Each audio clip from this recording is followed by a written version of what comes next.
Hello and welcome to the final of the KFC T20 Max. It's UQ taking on Sandgate, and it's a cooler night here at Allan Border Field. And it's a bit of a reprieve, a bit of a difference compared to what the players have been up against throughout the weekends leading into this. My name is Holly Furling, and joining me in commentary is former New Zealand quick, fast bowling coach extraordinaire, Hamish Bennett. Hamish, good evening. Good evening, Holly. Good evening, all. Very excited to be here. Very excited to be here tonight. Should be a great match. We saw one last night, so hopefully we get another cracker tonight. Well, about last night, Sandgate found themselves in a semi-final against Winner Manly, a very strong Winner Manly, who we actually thought might have gotten through to the finals. It was net run rate that went against them, but it was a dominant display of Sandgate bowling, wasn't it? Yeah, I mean, at the start, when we're dominating with the bat, especially Elise Villani, she got some nice runs, ended up scoring 59 in the end, and then that middle period, I think you said last night on commentary, Sandgate got 5 wickets for just 20 runs in about 6 overs and really changed the whole game.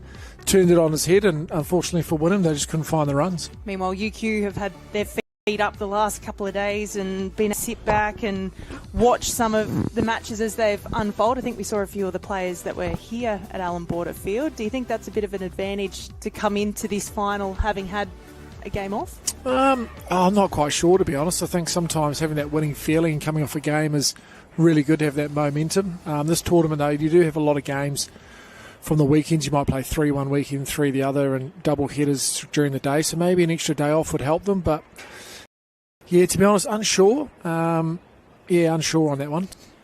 So it was just a short time ago. I was out in the middle with the captains for the bat flip. We've got both our skippers here, Tess Cooper and Lo van der Venter. You've got the bat, Lou. Tess, your call.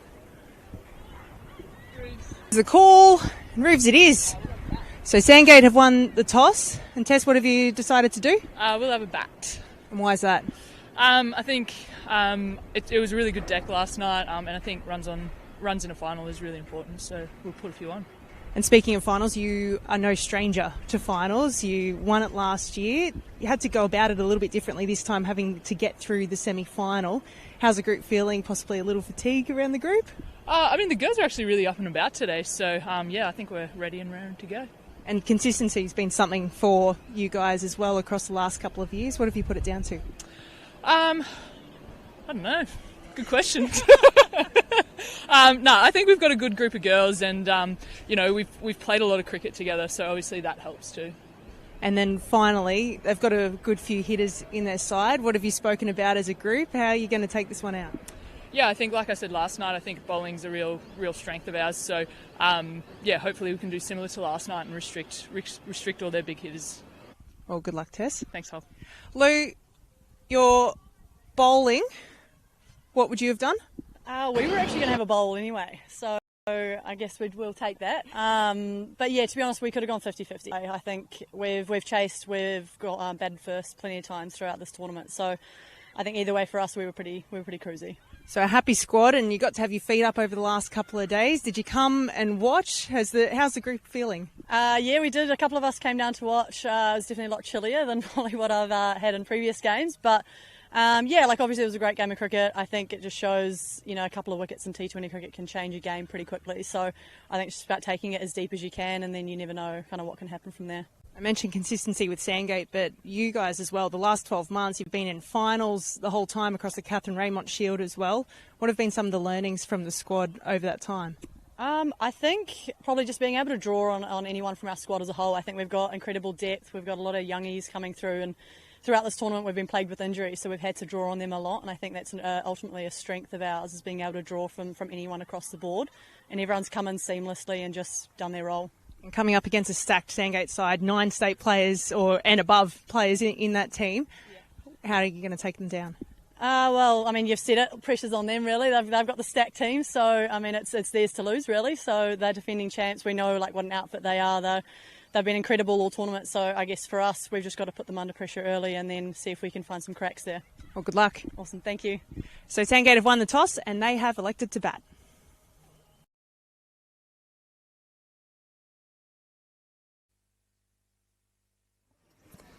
So Sandgate winning the toss and electing to bat first. Hamish, How do you feel about that? They bowled first last night.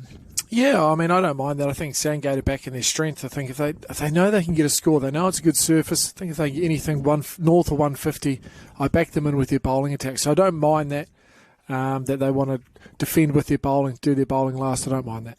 And UQ feeling pretty happy with the result as well. They said they wanted to have a bowl as well. I do want to talk about some of the players that we're going to see in action tonight. UQ, they've been on fire. It's almost a similar story to the way that Wynnum went about it.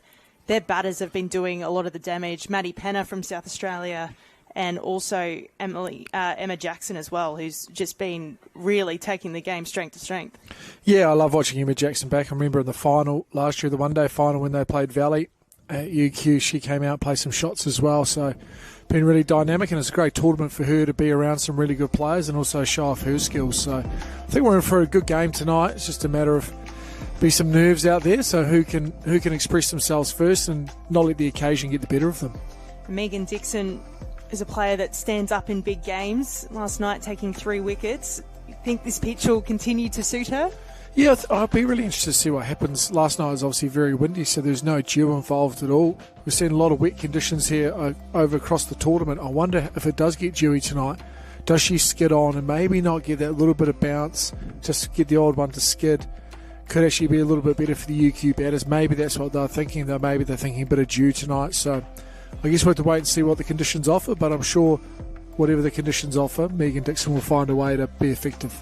So the form leading in, UQ had only the one loss, but it was right in the middle of the tournament, so they had momentum either side of that. Meanwhile, Sandgate, they're 4 wins on the trot. Actually 5 wins now if you count the semi-final as well, so they've certainly got momentum coming in. You mentioned conditions before. It is the same wicket as last night, and that short side boundary you suspect is going to be in play when you've got someone like Georgia Vole coming out to open the batting. Well, the way we saw her hit it last night, I don't even think the boundary dimensions are in play. I think she's going to go over the top. I think the longer side, it doesn't feel that much longer. The outfield's lightning fast. For anything along the carpet, and it's a couple of metres wide of the sweeper, I think it's 4 regardless where you hit it.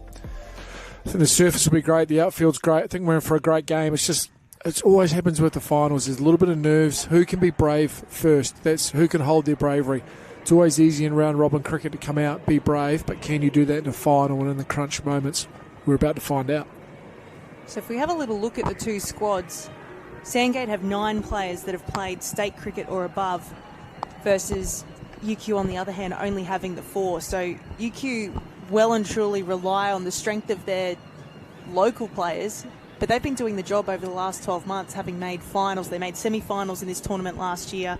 They made the final for the Catherine Raymond T20 and one-day part as well.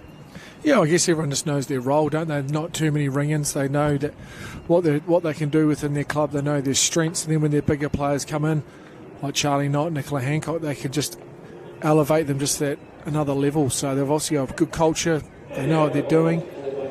So again, I think we're in for an exciting game. But I want to see, I think the likes of Charlie Knott and Nicola Hancock have to stand up for UQ tonight with bat and ball. Well, it is Nicola Hancock that will be coming in from the Catherine Raymond end.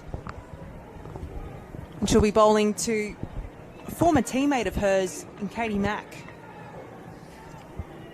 Both played at ACT for quite some time before Nicola Hancock moved north to Queensland, chasing some sunshine and some opportunities as well.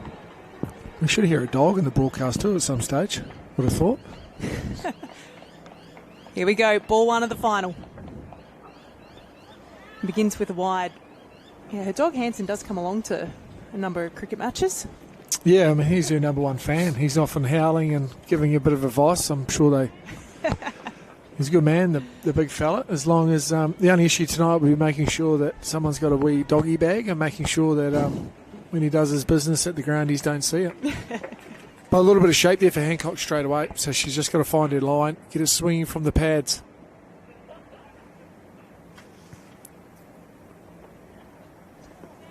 A good length from Hancock.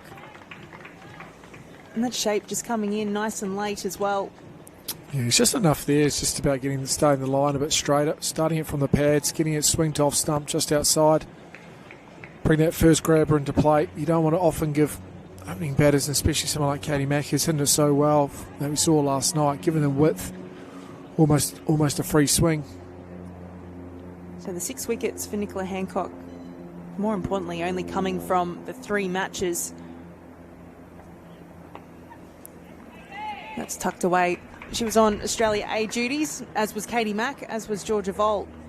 So these 3 have been playing alongside each other over the last few weeks, getting a bit of opportunity at higher honours and come back for a final. Yeah, well, it's great for the clubs. It's great for the competition to be able to come back and play and showcase their skills against other great cricketers. I think it's fantastic, and they all had good series. They all contributed at different times, which is great. I think, obviously, the Australian women's team is a very hard team to break into. So, when you get the opportunity to play for the Australia A, you have to do really, really well to break through to that side. So Georgia Vol facing her first ball tonight. It's back of a length and crunched through cover.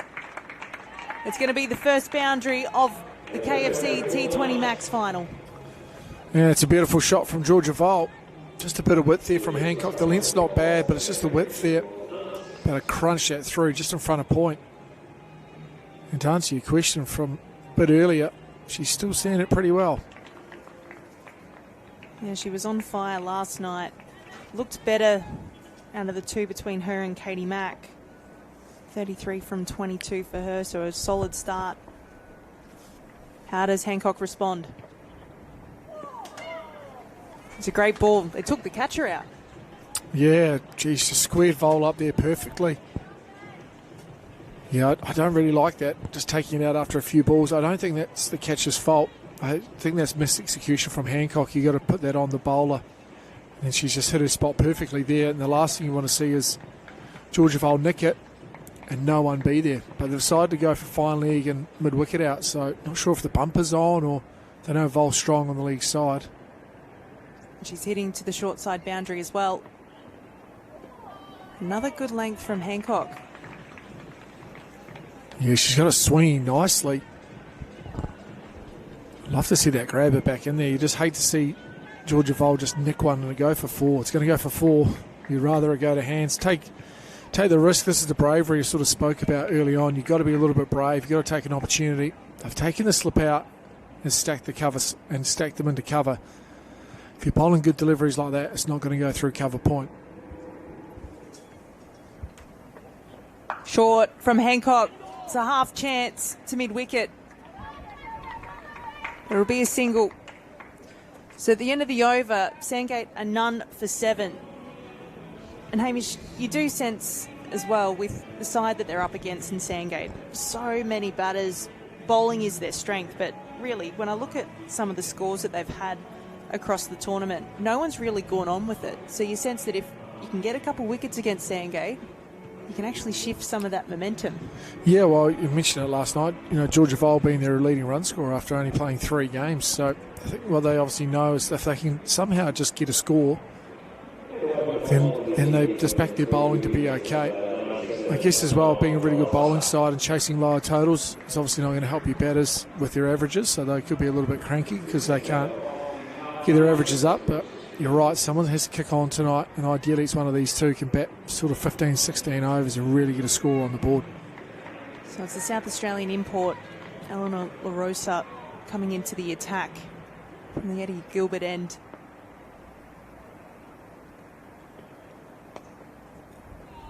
Good pace to start, but Vol works that one nicely. Another boundary. Just works it with the swing beautifully. It's actually a really nice swing there from the left arm, and that's great to see. Just fine leg, slightly out of position, as we spoke last night about that cricket IQ. Just making sure that that's actually where you want the left arm to miss. Perfectly, you wanted to miss on the pads because you wanted to shape it. But it's just about having that protection there. Finally, a bit finer. Even you could have a leg gully or something for a delivery, knowing that if she's going to miss there, potentially a catching option. Seeing a little shift in some of those angles now. Deep forward square, fine leg moving a little finer as well. It's full again. It was a good stop by the keeper, Taylor Stuma. I actually think Unlo van der Vent is actually better to take one of the covers out. put her at mid-wicket, so you have mid-on, mid-wicket. You sort of got to, in front of square, sweep it, square leg behind in the ring, and then fine leg, because you know that with the amount of swing that she's getting, she's going to miss on the leg side. You want players to be, you want Vol to try back away and hit against the swing. That's how you're going to create wicket opportunities. Get some LBWs, bolds. But I like the look of her. After 2 deliveries, it looks exciting. Yeah, good pace. And she hasn't necessarily had her opportunities just yet for South Australia, but all reports coming from that camp is that she's one to watch in the years to come. Wrapped on the pads, Katie Mack, she tries to go through for a single, but sent back. We saw a cheeky single last night as well, taking on the bowler. Yeah, that'd be really brave, that one there. But that's the delivery there you're looking for, trying to get Katie Mack LBW or bowled. In fairness, South Australia's quite a hard bowling side to make at the moment. And the strikers are obviously a very good bowling unit. So good for her to be around that. Learn off people like Darcy Brown, McGrath, Shooter. So great opportunity for her to develop her cricket, and then when she gets the opportunity, she can just put performances on the board. A little bit shorter from La Rosa. Katie Mack works that one behind, and it's going to be her first boundary of tonight. Geez, that's unlucky as well. That's just a bit of glove. That's just sort of ballooned off. That really doesn't deserve to go for 4. But this outfield's just so fast. Just with the angles of the boundary as well. It's just raced away. And there's ample pace bowlers, isn't there, around the country at the moment, but particularly at South Australia. And then also, and a couple of them are playing elsewhere as well. Kelly Wilson's down at Tasmania, but also in Queensland. Got plenty of youngsters coming through. Yeah, we do. Yeah, we've got another left armer, Lucy Hamilton, as well, who's got good pace. She's an Australian under-19 captain at the moment. So I think she's one to watch for the future as well, from Bundy, the mighty Bundy. Good spot there. Wide Bay region going strong. Fuller from La Rosa is defended from Mack. So 10 runs coming from the first 4 deliveries of the La Rosa over. Jeez, it doesn't feel fair, really. Be 10 off 3 deliveries. That's a beautiful delivery. That's where she wants to be every ball. Look at that, just swinging back perfectly. Katie Mack, no, she has to get those boards out of the way. Otherwise, she's going to be in trouble.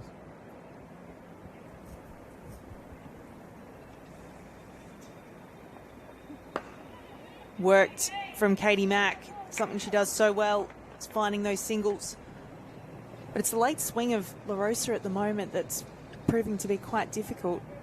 Give us a bit of a bowling masterclass here, Hamish. What is it about certain bowlers that mean that they can swing it late versus others that are out of the hand? Well, I think a lot of it's the angle of their run-up as well, where they're actually running, taking their body momentum, and it probably actually shows that they're using their arms as well. So she's using her front arm, getting it out long, pulling it in, and then just angling the ball. So for La Rosa here, she wants to be running sort of towards 5th or 6th stump. So if you think there's another set of stumps where the ones are now, she wants to run to that off stump and then swing it back from there. But get her body weight and everything going towards that target. So boundary to finish the over. And Sandgate are flying now. None for 22 after 2 overs.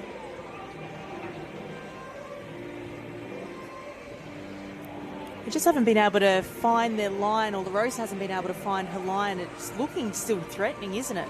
Yeah, it looks very threatening. I think it's just the signs of a young bowler, right? Just not quite getting that execution right. It's so exciting, though, of what you see there.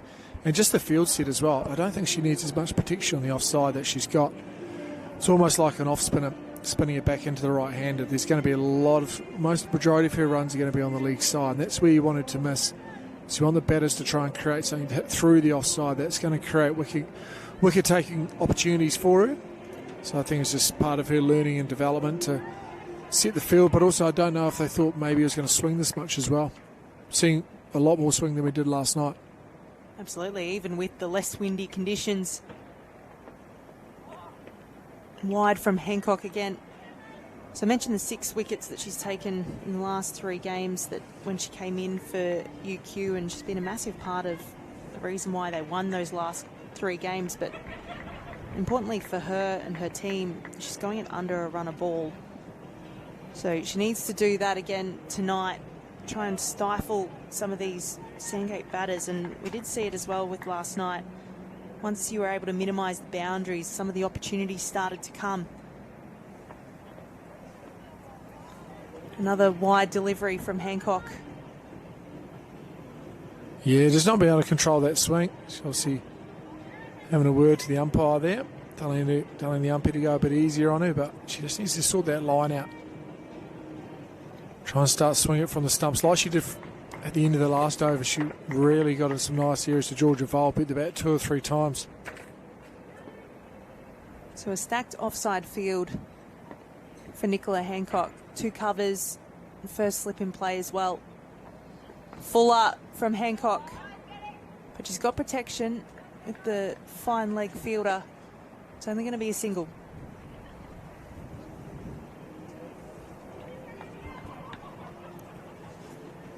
And again, the catcher goes out for Georgia Vole. So she doesn't think it's going to be a mode of dismissal for Vole. Yeah, geez, you want to get Georgia Vole out early, don't you? You want to back yourself, back your ability, especially some of the shape that Hancock's getting. Is part of it a bit of putting the pressure on the batter as well? When the batter looks behind in a T20 and sees catches behind the wicket, is it some of those mind games that start to come in as well? Yeah, it would be a little bit of mind games. I just think as a bowler, it's so natural to go negative and think about protecting runs. Best way to stop runs is by taking wickets. We saw Sandgate do that last night. I think it's just a natural instinct just to take catches out and put them to save runs. Another wide delivery from Nick Hancock. It's been one of your first seasons or kind of last 12 months that you've been in and around the Queensland Fire group. What can you tell me about Nicola Hancock and the way that she goes about her business? She enjoys bowling a lot of deliveries, so I've had discussions about that, of trying to sort of try and bowl less. She's very thorough in her preparation. Just crosses every T and dots every I. It's pretty impressive to watch. And T20 cricket has been a real forte for her. Almost feels that moving up to Queensland, her career has really taken off, particularly playing for the Brisbane Heat and being given the opportunities to bowl some of those pressure moments and pressure overs as well, particularly with the surge. Yeah, well, she obviously played for the Heat before. She played more seasons for the Heat than playing for Queensland. So I think sometimes just when you come to a new environment, get new opportunities, you come in there, you feel part of it, you feel as though you're really contributing towards the team's success. It's driven down the ground powerfully from Vole. The chase is on for the boundary. And they just get there. So 2 runs to the scorecard. I think Hancock's just got a wee paw on that, taking a bit of the heat off. But yeah, just to finish that, I think by feeling part of the Heat setup, contributing a lot, then coming to Queensland and just taking over that same role, I think it just heaps of your confidence. Yeah, and just helps you grow as a player. So I think hopefully Nicola Hancock can have another big season. Driven nicely again from Vole. It's going to be a dot. Also, too, probably no doubt, we've spoken about some of the young bowlers that you've got. It must be nice as well to have some seniority there in Nicola Hancock, but also the likes of Courtney Sipple as well that are around the group. Yeah, well, obviously we'll be losing Sip in a few weeks to the Sydney Sixers, but I think a lot of the good coaching writers done player to player. I think players listen to players more than they listen to coaches, so it's about, for myself, being on the similar page to Nicola and to Courtney. Worked on the leg side, and that's another boundary to Georgia Vole. So a big over from Nicola Hancock. She has figures of none for 17 from her 2 overs. Sandgate there, none for 32 after 3. Yeah, it's a lovely shot from Georgia Vole. Just shows just the dimensions of the ground. Hasn't gone that far to fine legs left. A couple of bounces into the pickets. It's a beautiful shot here, as we'll see on the replay. It's actually not the worst line either from Hancock. Just didn't quite shape like the other deliveries. Vole's just gone to her favoured leg side and helped it on its way. So a couple big overs in a row for Sandgate. 15 off and then 10 off that last one. Emily Mitchell coming into the attack for UQ for the final over of the power play. Similar start to what we did see last night as well. The power play going for almost 10s and over, and then it'll then be the challenge for UQ to see if they can suffocate these batters just with singles. A false start. Yeah, just a wee nervy one. Maybe she slipped on her back foot from the naked eye, but also I think once spin enters the game, how does that slow it down? How do they play the spinners? I think if Sandgate are on top, I think you just got to take Charlie Knott on from ball one.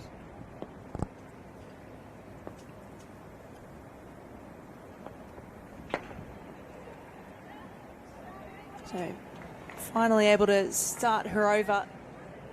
We see a deep square leg and a deep third man as well. Big space from mid-wicket to a short 45 for Katie Mack to work across herself, but that can be the carrot sometimes that the bowler's trying to dangle.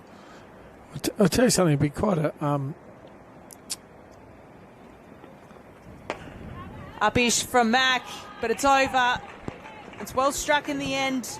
Another boundary for her. Yeah, good shot from Katie Mack there. One bounce four. I was just going to say, probably be quite interesting action to look at. I mean, I'm no one to talk about, you know, aesthetics of actions. I had a horrific looking action, but yeah, maybe just took a delivery for Katie Mack just to know where to look on the release.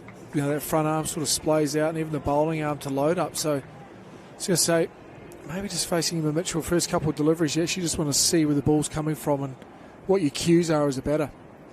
It's quite a low angle that her arm gets to as well. Quite slingy action. Cover drive from Mack, but it's well stopped in the ring. I actually quite like it. I actually think it will help her as well, especially at the end. Maybe bowling Yorkers coming from a large trajectory, just being a little bit skiddier. Hancock obviously gets a little bit of bounce. Saw the left arm is shaping it. So they've got three bowlers, but they're all different. They're all unique in what they do. Just trying to get that trajectory. It's obviously not going to bounce as much. As we see there for Georgia Volt, pushed back, but stayed very low for her. Yeah, so it's just about here for Mitchell, just getting a line right. It's probably what's let UQ down so far. Just too many extras, and it's actually not the wide they bowl, but it's actually they've been punished on those last deliveries of the over. So they bowled 7, 8 ball overs, and then ball 7 or ball 8 has actually gone for a boundary. Full up. It's another dot. Yeah, the fatigue factor starts to come in as well, doesn't it? The more balls that you bowl, and particularly in T20 cricket, as you're trying to crank the radar a little bit more, bowl nice and quick, because you know that you've only got short spells and you know that you've only got 4 overs to have an impact tonight.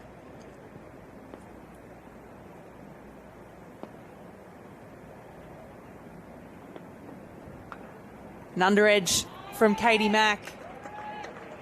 It's another boundary. Oh, does not deserve to be clapped, but it's unfortunate in T20 cricket. That's the way it goes. Just that lack of bounce again from Mitchell, which is her strength. Katie Mack gone back. Like you probably get more of a cue end on that for her to go for 4 as opposed to a chop on.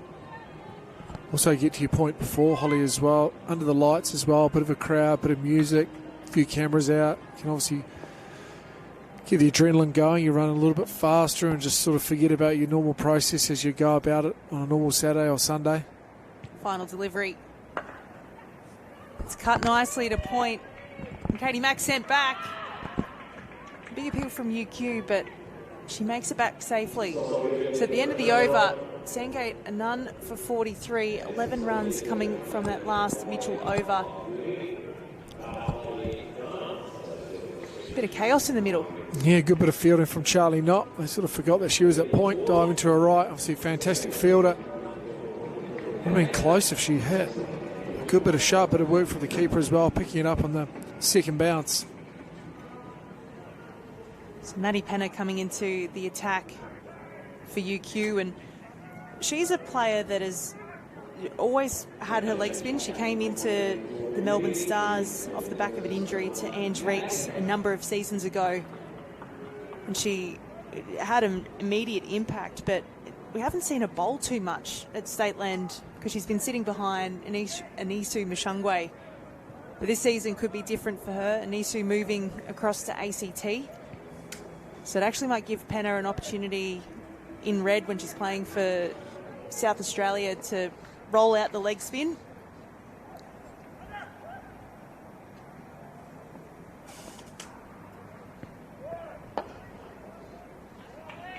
And she's been doing the damage for UQ across this tournament.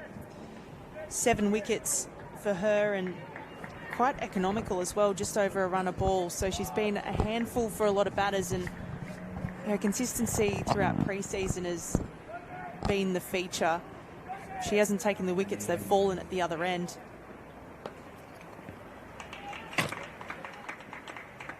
A little misfield on the cover sweeper boundary, so Katie Mack gets another boundary to her account.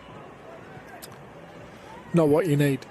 Just looks like Penna's just skidded a few through just to make sure she can get into her spell, try and get a couple of dots or get hit for a couple of ones. And it doesn't look like a great delivery, but that can actually be a very good delivery in T20 cricket. A bit wider on the wide line, get hit out to your sweeper. It's just unfortunate that the sweeper unfortunately just let that one go over the boundary. No worse a feeling as the fielder, is it? You just want to dig a hole. That's right. No one means to, but yeah. The feelings that you can have. Fuller from Penna. It's worked to the leg side. No mid-wicket in play. UQ opting to protect behind the wicket more so than in front. So they've just had boundaries consistently every over. Bit quicker from Penna. And Vol finding LaRosa on the boundary. Penna's got that naturally quicker through the year as well, so it would be enticing to ram, pull back away and use the pace and go behind point. So we see that single bring up Sandgate 50, and they've done that in no time.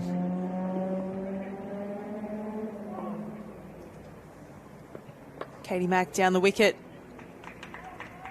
She'll look for 2, but settle for 1. So not a bad over from Penna. Sandgate a none for 51 after 5. The run rate just over 10. And these two were part of the reason why Sandgate won last season as well. They had a massive stand, massive partnership together in that final, and you sense again tonight that this is the partnership to really break, because otherwise you start to get into more players that are more that middle order as opposed to top order batters. Yeah, and it gives the rest of the order to come in and actually play some freedom. These two can establish a partnership, as you mentioned, Holly. Then going on from there, then all you're trying to find is a couple of little cameos. If someone can come and get a quick 30, someone else can come and get a quick 15 or 20, just puts the icing on top. Charlie Knott coming into the attack. That partnership was 215. Not bad. Take that, wouldn't you? In the final last year, Katie Mack 90 not out, Georgia Vol getting out on the last ball for 118. So these two definitely like to bat together. Well, they set the bar pretty high in the final, haven't they? So let's see if they can have another go, try to get 216. If they can get anywhere close to 200, it's going to be some great entertainment. Down the wicket, good contact from Mack, and we saw this last night as well. She had good contact, but she kept hitting the fielders. Yeah, it's just the skill of Charlie Knott, isn't it? She's been able to accumulate 3 dots here straight away. I actually don't mind this either. She's taking her mid-wicket out, put it into third, into short third, giving Katie Mack that single so she can just go for 1 or 4 deliveries. Try get out of the over, try go for only 2 or 3 in this over, build some pressure. Down the wicket, Mack then gets her single, so brings to the crease now Georgia Vol. It's actually really good cricket. What you want to do is, it's easy to think I keep mid-wicket there, bowl another dot, but she potentially could get a boundary, look to go for horns. Whereas the batter, we think, oh, I can just get 1, get off strike, you're 1 off 4. Now you try to do the same process to Vol. Vol goes leg side, and another dot. So this could be the little momentum swing that UQ need in this match. 4 dot balls, 1 single, 1 delivery to come in the Charlie not over.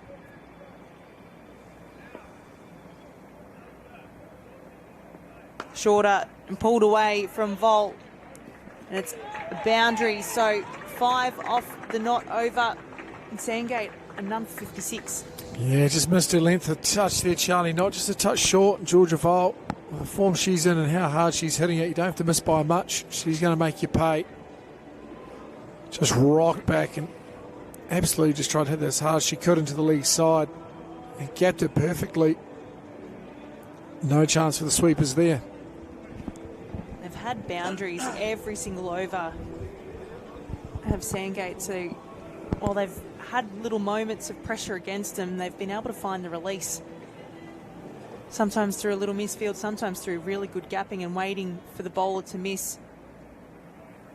But Penna's going to continue.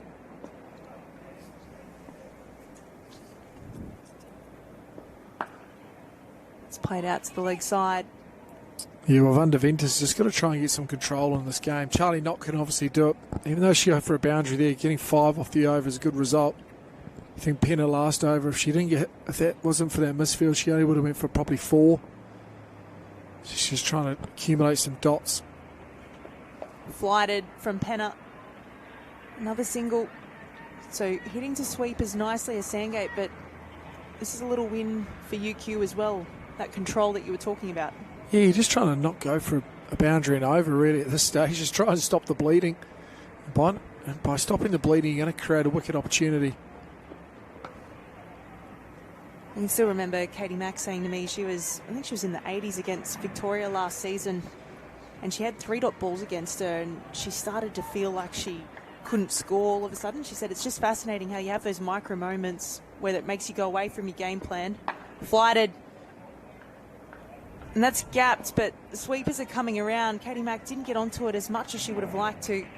A dreaded full toss again. Genius bowling. It's so hard to get away. No one plans for it. She's obviously charged to try and get under some length. Penna's just let it slip out, but got away with it. And the overcorrection short.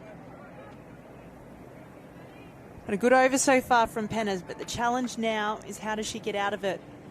1 delivery to come. She's had 4 singles and a dot ball in the middle.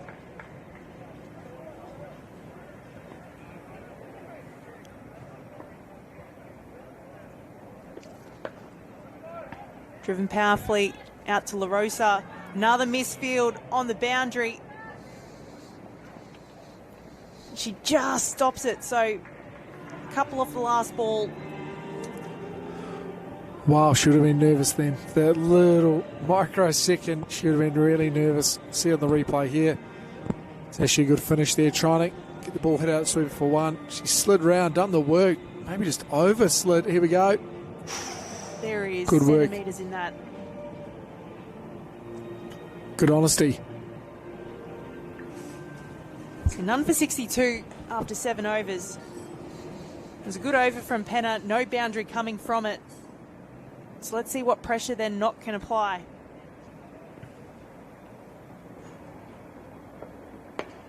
Charging down the wicket is Georgia Volt. Now these two will have played plenty of cricket, both with and against each other over the years.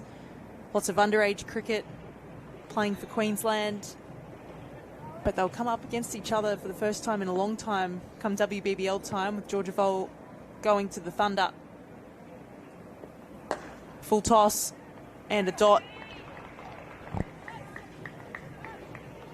Yeah, I guess it's just the beauty of the franchise world, isn't it? We have Georgia Volt in your system for 9-10 months of the year, and then just goes on that little break down to Sydney. Bowled. That's the wicket that they were searching for. Charlie Knott picks up her first. And Katie Mack, she has to go for 27. Yeah, all class. Charlie Knott. Katie Mack just walking across, trying to create something. Charlie Knott just goes at the furniture, a little bit quicker, a little bit flatter. Katie Mack can't get onto it. Charlie Knott gets the first breakthrough for the night. Sandgate now 1 for 63. You just sense that the Penna over not going for a boundary And then this over, you get the wicket. So the blueprint is there for UQ as to how to go about it. I think there's something for Katie Mack, I guess, for her batting throughout the season is what happens between boundaries. Obviously, accumulation of a lot of dots. That's why Georgia Voll's strike rate is so good, because she can find the boundary when she gets given the delivery to go to the boundary, but it's the balls in between that she's scoring off. Wouldn't have many dot deliveries. You look at these 7.2 overs we've had so far, majority of the dot deliveries will be faced by Katie Mack. Georgia Voll's been able to get off strike, hit some twos, just lean on deliveries. Whereas for Katie Mack, she's just trying to hit the ball almost as hard as she can, finds the fielders, just maybe working on that touch game a little bit. And how can she just reduce the amount of dots that almost reduces the amount of stress in her mind to try and find a boundary? Brings to the crease the skipper, Tess Cooper. She comes down the wicket. Been a quieter T20 max for her. She's only striking at just over 100. Usually she's known for her power game.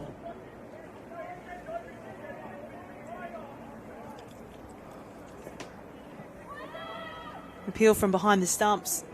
I'll tell you something, she was hitting a harder warm-up. She's absolutely smashed one at the Queensland Cricket Building, just almost by the logo.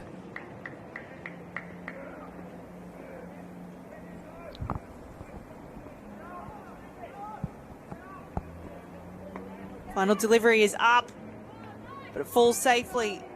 So a really good over from Charlie Knott. 1 wicket and 1 run. Sandgate, they're 1 for 63. Isn't it funny how there's trends in this game? Yeah, we saw last night, get off to a great start, you lose one, just the momentum. And then all of a sudden, things can just halt straight away. It's such a weird game, cricket. That's why we've got all the wonderful analysts and statisticians and everyone crunching the numbers behind the scenes. Are you a big believer in all the matchups and all the tactical elements that kind of come into it? Yes and no. I think to an extent at times you've got to play what you see in front of you. There is that gut feel element. I know that sometimes you can have the stats and have the numbers and everything, but some nights if it's your night, you just got to take it on. If you're seeing the ball well or if you're bowling really well, you just got to back yourself. Mitchell swinging around to the Catherine Raymond end. How about yourself? I think there is, but I feel like if a bowler's on, a bowler's on. And I don't really... I'm probably... That's possibly why my experience in the captaincy department is quite limited, but I do think that players are allowed to have a good game and you'd never pull a batter off because the matchup's not right or whatnot. I do think that bowlers get hamstrung a little bit by it.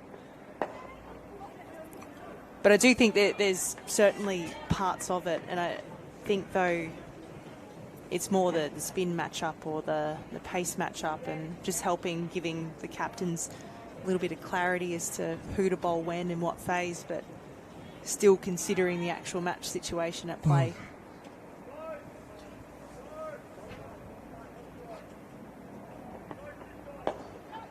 This is good from Mitchell, nice and full. Yeah, it's the match play and the conditions as well. Like, your best bowlers are still your best bowlers, right? And that's, I think, where we can sometimes get a little bit carried away in some statistics. When you go to grounds thinking, oh, it's a pace bowler's ground or it's a spinner's ground, or you're putting numbers on everything. I think you limit players. That's why I don't like the par score. Absolutely hate the par score. Fuller. Bowl launches that one. It goes over the rope for 6. It's the first maximum of this KFC T20 Max final. Didn't really get that, Georgia Voll. Just a full toss there from Mitchell. Trying to execute the Yorker or Fuller delivery to hit down the ground.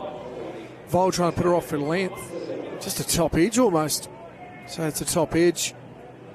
And that Gray Nichols bat she's got, it's going pretty well. She's found herself half a dozen.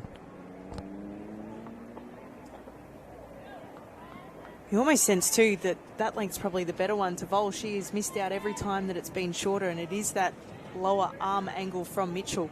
Yeah, well, I think you naturally just go back, don't you? Seeing the length, you think I can go back and cut that or pull it. But just that lack of balance that Mitchell gets. It's not if she could get that straight. Huge LBW bowl chance here. Final delivery of this Mitchell over. Short again, and Vol does not miss out. She splits the fielders in the deep, and it's another boundary. So there's 12 off the Mitchell over, and Sandgate, they're 1 for 75. Yeah, that's unfortunate for Mitchell. She hasn't bowled that bad of over. The first half, the first 3 deliveries, very good. And then just the class of Georgia Vole trying to put some pressure back on Mitchell, and she does. Just probably just a touch shorter from Mitchell there than the previous delivery. Georgia Vole's ready. Just gets through, just hits that nicely, transfer of weight. See there on the replay. And Sandgate, well, that's some more momentum now. They're right on the march. Going back to the past score, you think teams feed into it a little bit too much, particularly in the T20 game? Well, I think in all white ball cricket, I think you look at the batters, if you say, look, the winning score or past score is 165, then you're going out there and you're thinking at the moment, you know, if there was a past score here, let's say it's 155, you're thinking, right, you look up a scoreboard and I think batters thinking, how can we get another 80 runs? They're not actually thinking, well, what happens if we get 220? What happens if we get... Yeah, I think sometimes it just limits you. So spin to continue from the Eddie Gilbert end. There's Claire Malloy. Just, you know, some grounds, some nights, it's just 200's a good score. You don't know what's going to happen. Or 110's a good score. So sometimes you might go out the other way thinking, well, we need 150, that's the past score, but actually the wicket we're seeing, the conditions, actually 130 is a really good score. So how do we... You can actually go too hard and not even get 130, you get 110, which actually costs you, especially in the subcontinent. And that'll be the interesting thing coming out of the Women's World Cup, now changed to the UAE. What past scores are and winning scores in the night games are going to be huge. It's almost similar to these conditions. It gets wet under lights in Dubai. It's almost, I'd say, 30 to 50 run difference batting second. So how important the toss is, what your plans are under lights as the ball just skids on like an indoor surface. Down the wicket is Cooper. Looks a little bit out in front of herself to Malloy.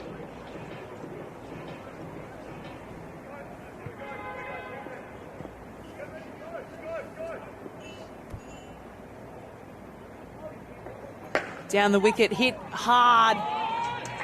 She gets her first boundary of tonight. Geez, that's a good shot there from Tess Cooper, from the skipper. 1 off 7. She's just marched down the wicket there. That's just a shot of authority, just absolutely bullying that down the ground. See there on the replay, we've got the wee corner box there now. How good. Bit of innovation there from the team. Down the wicket again. They're going to look for 2. They settle for 1. So 7 runs, including the leg byer so far off this over. It's been pretty good from Malloy.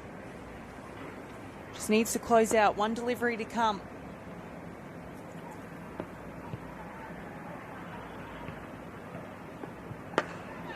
That's in the air, but falls short. That would have been a massive wicket for UQ, but it isn't to be. So at the end of the over, Sandgate, they're 1 for 83. I'm just going back on conditions. What are some of the criteria? And we talk about cricket IQ as well, but as a player and as a coach, what's the criteria that you go through to assess conditions, and how quickly can you do it? Do you know, when I get to every ground, I try and get to the stump holes before the umpire's wet. Then when I put my finger in the stump hole and feel the moisture in the wicket from both ends. So the moisture can be different from both ends. So I used to do that when I played to figure out which end to bowl from. But I think you figure out what the actual conditions are like under the pitch, and then obviously depending on the weather in the night time, and you look a little bit at the trends of what happens. But I think it's just the communication when you're out there from the bowlers to your skipper at mid-on, mid-off, so they can talk to the other bowlers at the other end. Same with the batters when they come off, instead of going and throwing their toys, and come in and say, look, this is the wicket, this is what we're experiencing, and we think, you know, we can attack this type of bowler, and this other type of bowler is really difficult. I think that's just that constant talk and not being so inward. I think cricket, you can be very selfish and being an individual. You just got to try and share that knowledge around as quick as you can. As we see the power surge. Well, we thought that this could possibly happen. 1 for 83 after 10. We've got 2 big hitters at the crease. So the skipper and Georgia Vole looking to take it on. Hancock's going to bowl the first over of it. What it does do as well, that's Hancock's third over now, and we're into the 11th over. So that takes her out of the game really until the 18th, 19th or 20th over. And you assume, I'd be giving it to Charlie Knott. So that would also be Charlie Knott's third over as well. So it means that they can build a bit of momentum into that back end. Provided they don't lose a wicket. We know the surge can take wickets. That one's worked away. It's going to be a boundary. So Nicola Hancock coming around the wicket, just not able to get the angle right. Yeah, Vol just gets a little bit of glove or maybe it's a smidgen of bat on it. That's really hard to stop. The keeper's given it the best effort. Something Hancock's really, as we see the replay there again, quite like that actually. A bit late in the tournament, but I like it. As Hancock comes around the wicket a lot in the surge as well, and in the death, a plan that she backs. But I guess you just got to get your angles right, get your fielders right, just try and execute. So mid-wicket coming out, you see a short 45 now in play. This is a deep mid-wicket, deep square leg. The only two that are allowed out are stacked offside. Georgia Vole goes to the mid-wicket gap and she gets another boundary. So back-to-back in this surge. It's good shooting there from Georgia Vole. Plenty of real estate out there. That's a great shot. So Hancock has to come back here. Went fuller, got a line a little bit better then. But Georgia Vole, she's finding the gaps. Setting up, where does she want to go? Full again, driven nicely down the ground. A little ricochet. But it'll be one. And that brings up Georgia Vole's 50. Coming from just 28 balls and 9 boundaries within it. Yeah, striking 176. It's a fantastic knot from Georgia Vole. Now she's got to figure out how she can carry on. She'd like to see Tess Cooper take this on as well. A little change in the field. Square leg coming into play.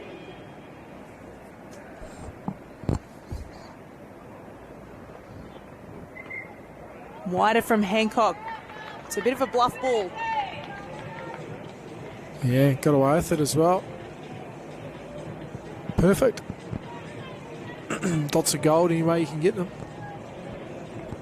Is that what you would do with this field too? You've got to be able to back yourself to push across a batter even though you've got the legs Totally, I think even though you've got two fielders out, you've got to not be predictable to the batter and you have to be brave enough to take a risk.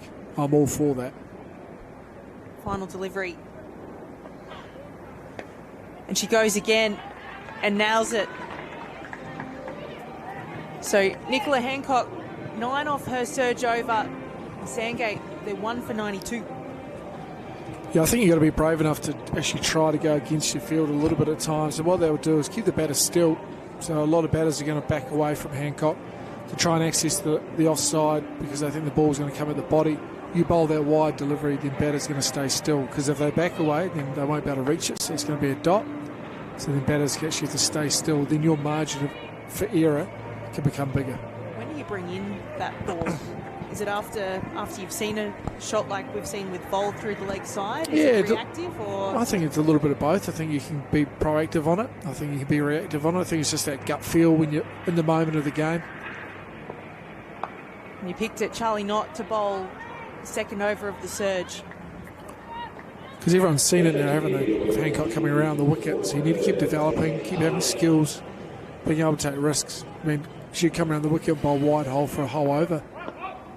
Have someone out maybe on the offside or bluff it with, or do the bluff through your field. Quicker from Knott. And that's going to be another boundary. So Georgia Vole is kicking on. Yeah, lovely shot there from Georgia Vole. Just too much bounce there actually from Charlie Knott's undone her. It's good bounce and Vole's just rocked back. Hit that nicely between the gap as she did in the previous over. Looks like Georgia Vole has a fair bit of clarity in how she's scoring tonight. Hasn't given a chance. She's looked really solid. Yeah, she's looked very good. We actually see her change in the field now. Square leg coming up. Mid-on going back. Gives it a bit more flight. But to the same result, Georgia Vole just rocking back. Yeah, I think in the surge through your offside as well, if you actually hit the delivery you want to hit, typically through the offside, the ball won't go in the air. So you're actually trying to cut the angles down with people in the ring to actually, you can actually get a dot ball. Tess Cooper comes down the wicket and gets a single. Because that's the hard thing in the surge. As we saw Charlie not there, when she had deep square mid-wicket out and no one in the ring, it's almost a free hit onto the leg side. You can hit the ball as hard as you like, knowing you can't get caught in the ring. Excuse me, can't get caught in the ring. You just try to hit the ball as hard as you can on the leg side, and if you gap it, then you're going to get a boundary. But if you don't, you're just going to get one.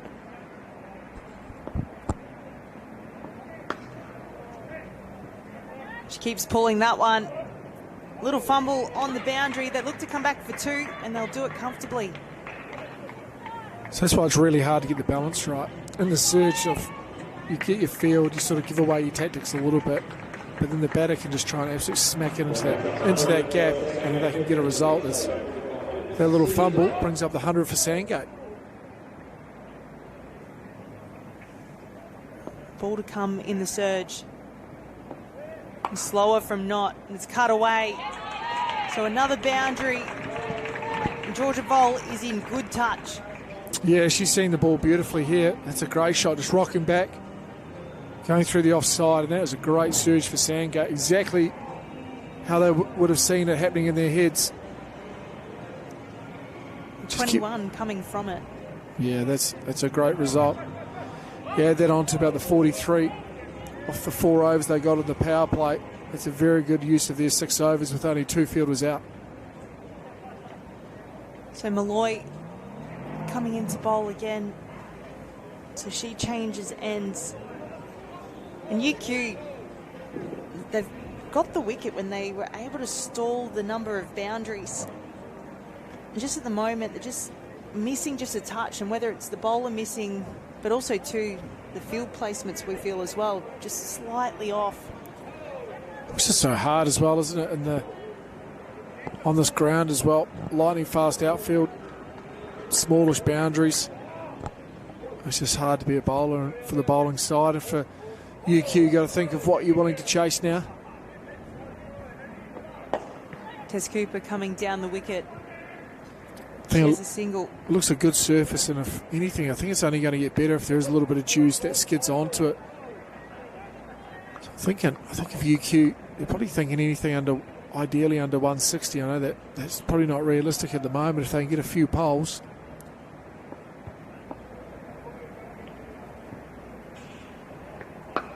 Georgia Vole goes aerial. There's a fielder underneath, and it's taken. So Malloy with the big wicket of Georgia Vole. She's frustrated, but she has to go for 61. Yeah, great catch in the deep there from Nicola Hancock. Georgia Vole just going to continue on that momentum she showed in the power surge. First delivery she faces outside the surge, she goes. And that's a huge wicket, and that could really turn the favour back to UQ. Now they've got to be able to manage to get some dots. But it's a very good 61 we've seen off 32 deliveries. Striking just a touch under 180. Pretty impressive innings there, Holly. It's the first time that she didn't seem to be as still when she was hitting. She seemed to have so much conviction through all of her shots tonight. But it's a big scalp for Malloy. And Courtney Webb coming to the crease to join Tess Cooper, and she's a notorious slow starter as well. So this, as you said, Hamish, could be the little in for UQ. Tess Cooper, 8 off 13. And then now the roles start to shift. It's the tough thing about this game, T20 cricket. Georgia Vole hitting the ball so well on the power play, finding the boundary, and you just want to continue finding the boundary as a batter when you've got that momentum. Really hard to take it down a gear. You just want to keep going up the gears. You want to keep hitting. You want to keep dominating. This is good captaincy as well from Van der Venter. Only having 2 out like this, trying to accumulate some dots and rest this over. Try and stop the bleeding.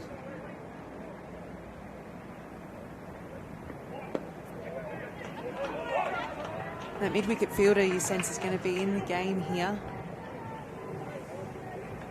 High back lift of Courtney Webb. Be looking for a leading edge.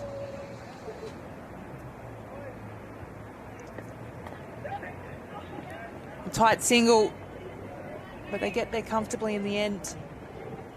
It's a good tight bowling from Malloy. She's got a couple more to finish off. It's a good run, that. There's been a few knock-ons tonight for UQ in the field. So you tidy up that a little bit, try and save a couple of runs here and there.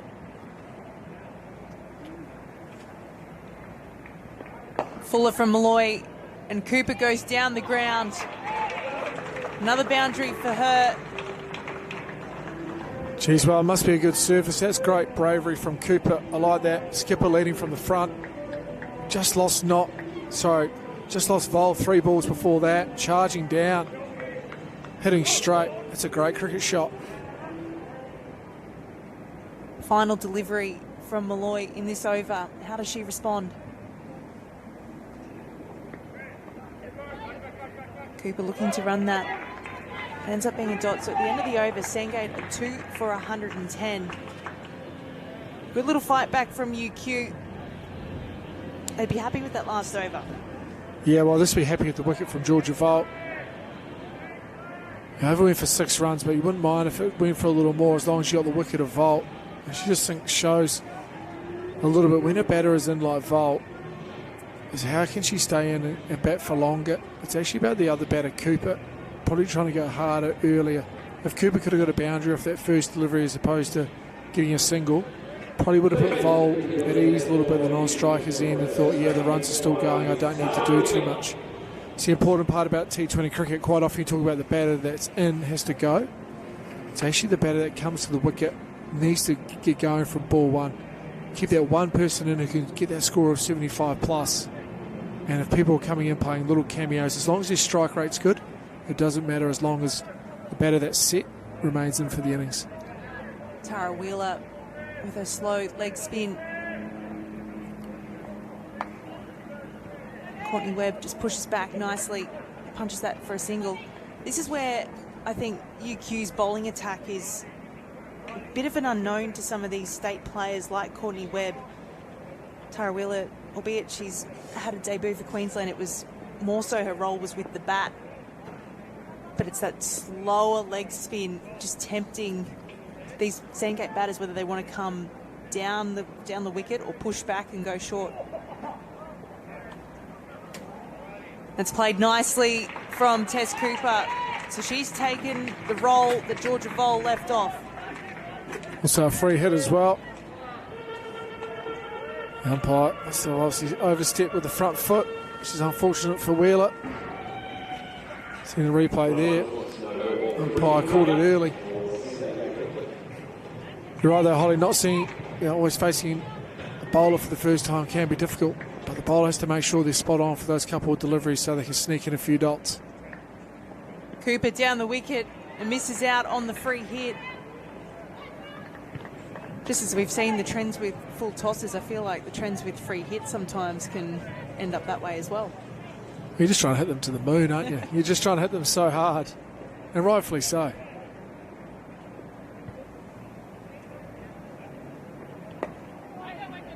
Cooper charging down the wicket, not able to beat the cover fielders. I like how Wheeler actually bowled that slow. He saw in the replay there. Cooper was really through the shot, then it hit her in the stomach. I actually think that's great bravery just to go slower, knowing that the batter's going to come hard at you. And defended. So Tara Wheeler trying to dominate this back end of the over.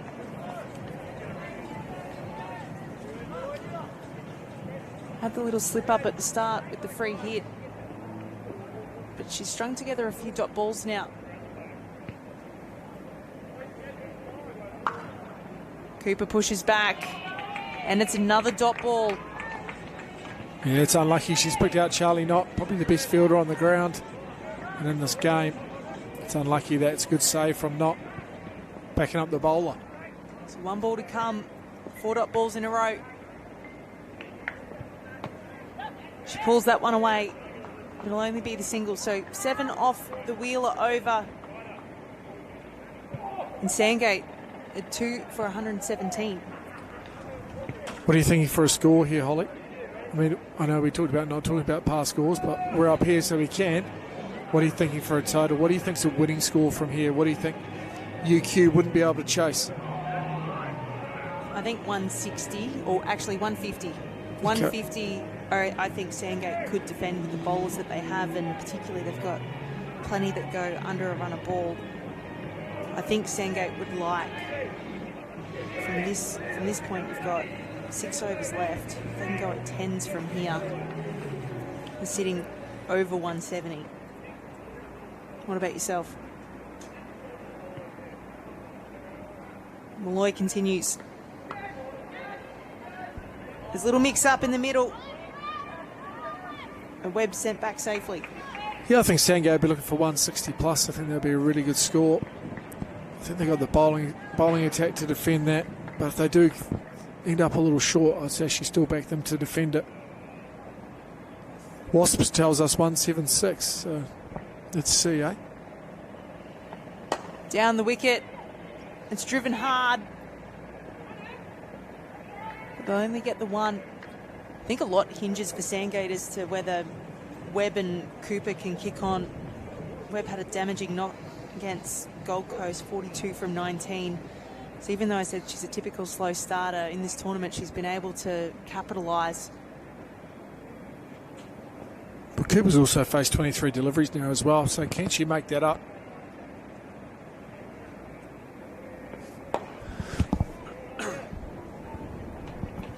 So Sandgate just happy milking at the moment. And Malloy having a really good night tonight so far. She's had a few games that she's bowled, taken a couple of wickets.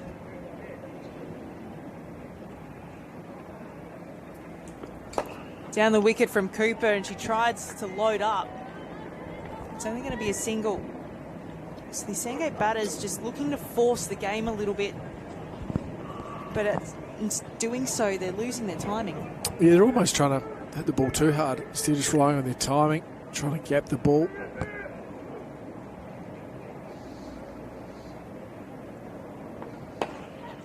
Aerial from Courtney Webb.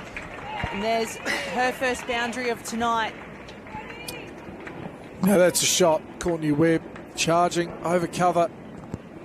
Couple of bounces. Probably still doesn't get it as well as she would have liked. But it's a really nice shot. They could give us some momentum coming to the back end of this innings. She does love to take on the drives. She loves to take on cover. Look at that. Now the replay box has gone to the live box. We are pulling out all the stops. Only the best for the KFC T20 Max final. Final delivery from Malloy. And Webb goes aerial again. It's only going to be a single. So Sandgate at the end of the over, they're 2 for 124. 5 overs remaining. And UQ having to make some decisions as to how they're going to bowl these last 5 overs. Knott and Hancock only have the 1 over each. La Rosa from South Australia has only bowled the 1 over. I'd still like to back the left armour.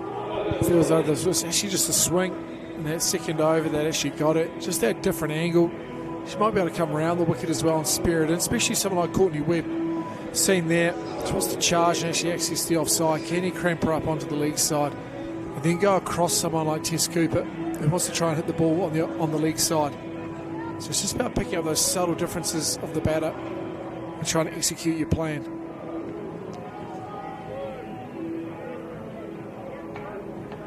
So it'll be Wheeler to continue. And you feel Courtney Webb might target this over. You've got Penna, Hancock, and Knott to come, at least in the last 5 overs. Fuller from Wheeler, and that's dispatch from Webb. Well, if there's ever a delivery that you want, that is it. Fortunately there, Wheeler's just missed her length completely. That's unfortunate there for Wheeler. Unfortunate for UQ. It's just what Webb would have been looking for, especially with square leg up. So pressure release from Wheeler. How does she respond? Shorter this time, and Webb cuts that one away. It's a hard thing, isn't it, in the women's game, only having 4 out. You always would like one more. It's just where do you drag it from? So the 4 fielders out straight. Long on sitting off the boundary at the moment. Tess Cooper takes on mid-wicket and they get there safely. I think on a ground like this as well, Holly, is that the fielders in the ring actually should be trying to stop one, no matter what the situation in the game is.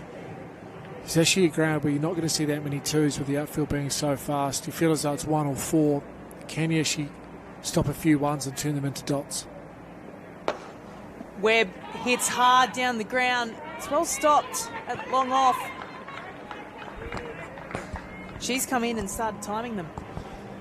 Yeah, wow, she's just got a few boundaries away. Just gets your confidence up. It's time for them both to go. Just see how many boundaries they can hit in this last 4 and a bit overs. They're taking on that ring and they get that single that you were wanting to stop. Yeah, I just look at it and I think if you're on the ring there, it has to be hit really hard to you to be a dot. Just the size of the ground, it's obviously lightning fast outfield. You get close, you actually cut off the angles, so you can actually cut off a few more runs. So I think it's worth the risk to an extent. 8 off the over so far and 1 ball to come. Full toss again, and it's well stopped on the ring. They're saying that they just stopped the boundary. If she may not have stopped if she was close. Sandgate, they're 2 for 134 after 16. So Tara Wheeler got out of jail a little bit in that over. Yeah, just a couple of full tosses there from Wheeler. She actually landed them beautifully in the first over there. She challenged Tess Cooper. A couple of state players on the terraces. Got Grace Parsons, Zoe Cook from ACT, Bonnie Berry as well. Everyone's come out to enjoy the final of the KFC T20 Max. And Malloy's going to get her 4th over. Straight cover out, long off, long on, and mid-wicket. Webb cuts, but not able to beat the point fielder.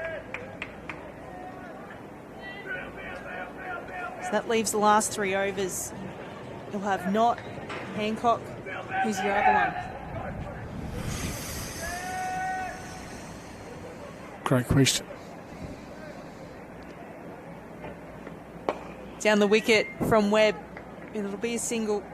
Play Penna, skid them through. Ideally, if you get a wicket this over, then you bring Penna on straight away. Try to get that over out of the way. That would be my ideal plan.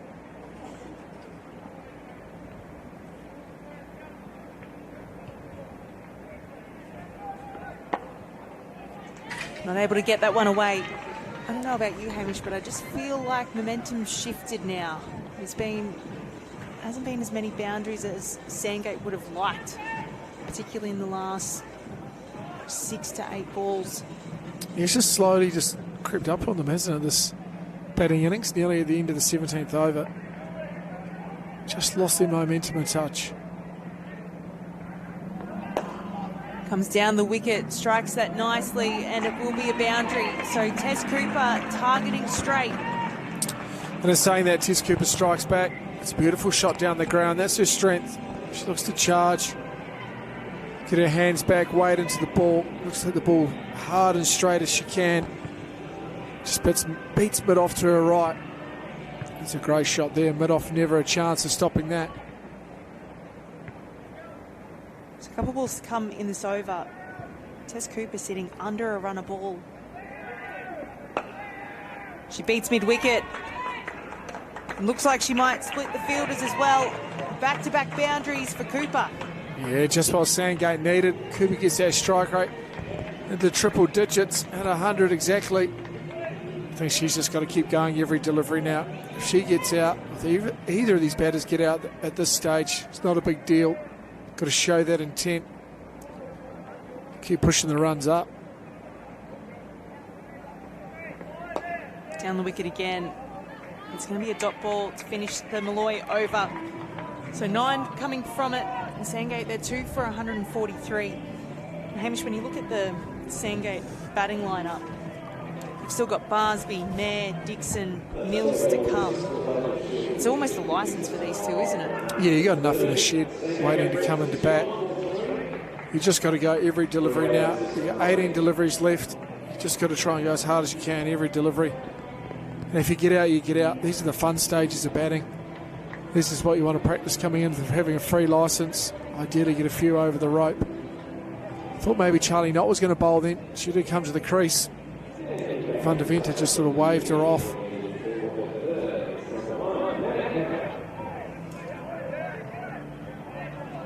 So it will be Maddie Penna. She's got cover, sweeper, long on, mid-wicket, and long off now, pushing back as well. Speaking to the, as you were talking about the nerds before that give us the numbers, actually the last over is actually can be one of the easiest to bowl in a way. It's actually getting wickets now, that 17th and that 18th and 19th over that actually stops a lot of runs. You take a wicket in the last over, only stops 1 run.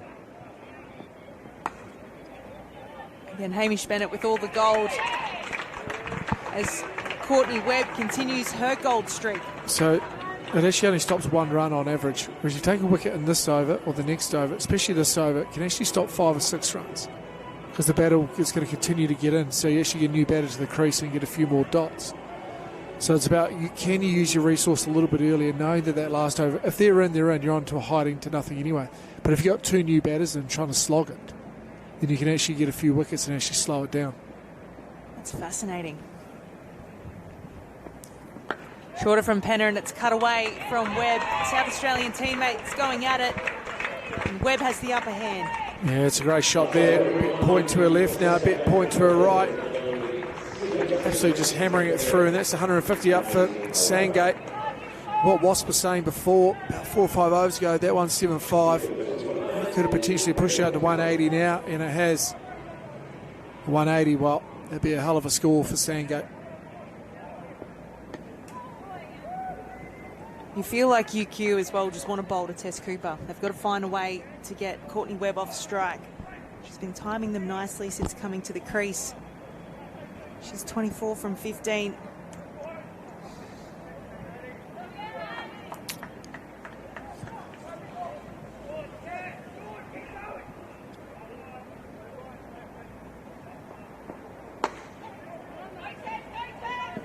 So there's the single. So can they find a way to squeeze a dot on Tess Cooper or take her wicket? Absolute free licence here. A couple of free hits here for Tess Cooper. Try and put this over the rope. Short and cut away from Tess Cooper. A bit of work on the boundary. Tess Cooper comes back for 2 and does it safely. So good running from Sandgate. Yeah, she was committed to that straight away. She was off straight away. No matter what the result was, she was off. That's great intent there from Tess Cooper. A little bit quicker from Penna. They scamper through for a single off the final delivery. That brings up the 50-run partnership between Cooper and Webb. And Sandgate, they're 2 for 155. So this partnership is building as UQ try and find a way to stop the runs, stop the boundaries, see if they can sneak a wicket. Well, you go back to my sort of comment before. If Charlie Knott bowls that over, Nicola Hancock doesn't go for as many. And maybe you potentially get a wicket. See Nicola Hancock now. She'll come around the wicket, try to do her angles, shut her down.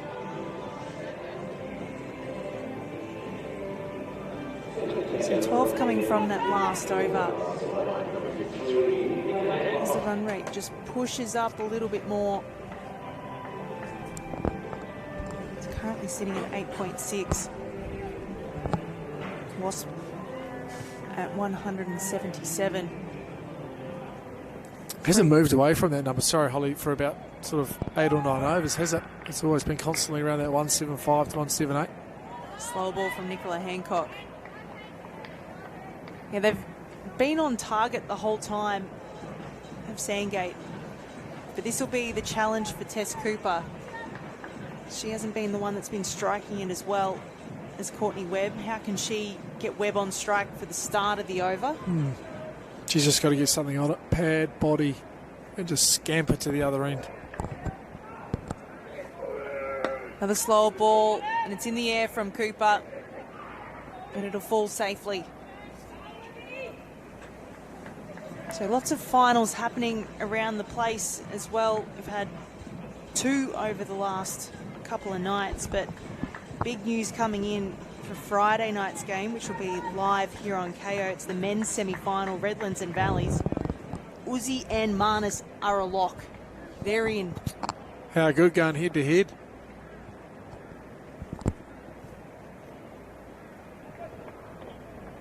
Shorter from Hancock, and it's another dot. There'll be plenty of verbals between those two, I would have thought, on and off the field. Chimay for a good night, and the last time we saw Marnus out here, wow. One innings he played, sort of 60-odd off 20, off the top of my head, in tough conditions at the start, especially took that awful blow to the region we don't want to talk about, and then absolutely just sent the Kookaburra sailing everywhere. It was very, very impressive, so hopefully Usman can do the same this Friday night. Slow ball from Hancock, and that has been smashed down the ground from Courtney Webb. Yeah, good batting there from Courtney Webb. Just backing away. She loves that offside. Get a free swing in the back. Get her hands through the ball. And it's a welcome boundary for Sandgate. So Hancock bowling with only the 3 fielders out. Sorry, rather. There's a fine leg just sneaking behind the pole, obstructing the view.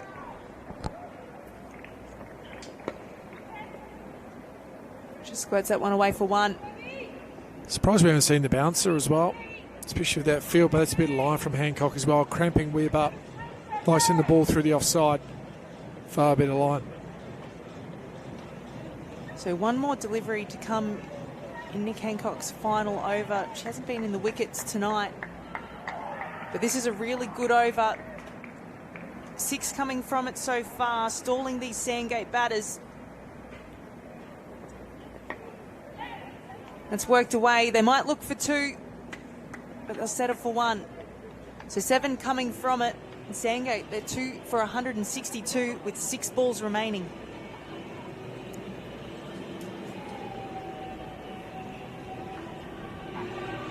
So Charlie Knott, you would suspect, would bowl this last over.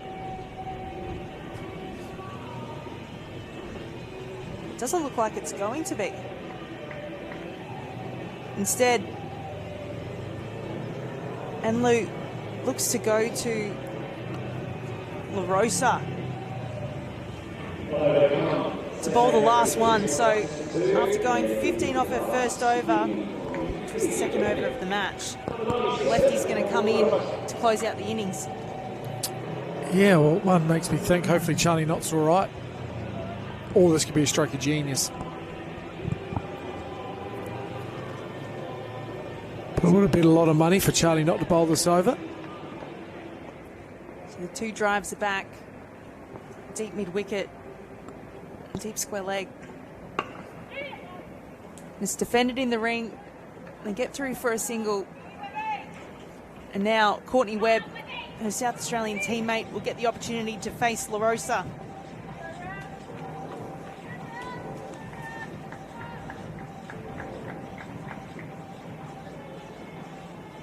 It's good length from La Rosa into the wicket. I suspect these two have had battles in the nets over the years. Again, Sandgate taking on the ring. So 2 singles to start the over. Yeah, it's good bowling from the youngster. Also have the option as well, a bowling or off cutter as well. Almost being like a left arm ortho going across the right-handers. Likely to see her come around the wicket to Webb and actually try and cramp her up a bit. And with Tess Cooper try to go across her, Cooper will be looking to hit the ball straight and hard down the ground. A good Yorker from La Rosa. She also almost looks more comfortable, doesn't she, in this situation with the ball not swinging, having a clear plan of getting it full and straight. Executes that Yorker very, very nicely. It could be that stroke of genius that you mentioned. 3 balls remaining in Sandgate's innings. So they try and push above 170. Cooper goes big into the outfield. Little fumble, and they come back for 2.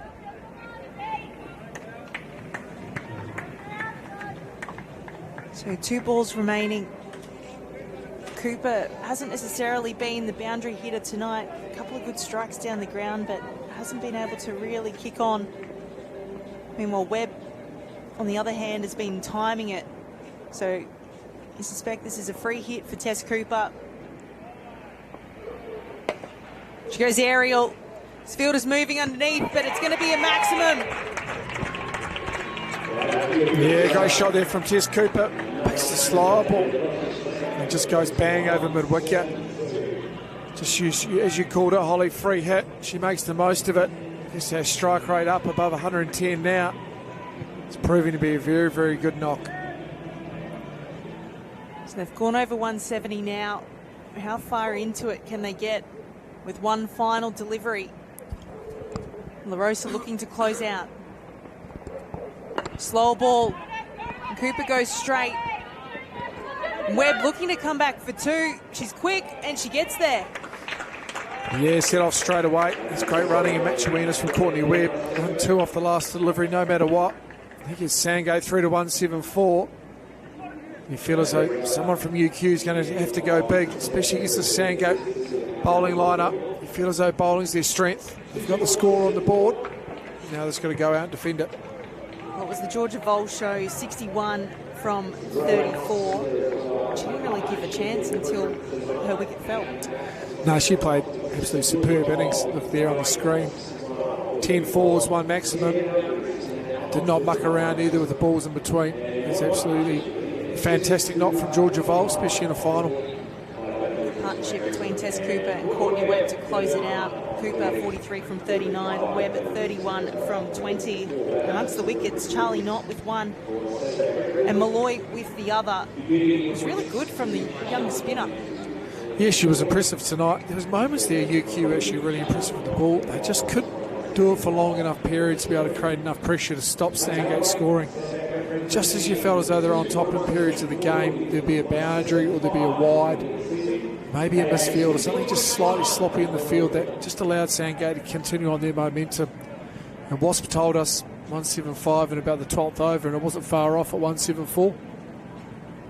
So Sandgate finishing 2 for 174 as they look to go back-to-back in this KFC T20 Max final. UQ, they need 175 runs to win. The run chase up next.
away.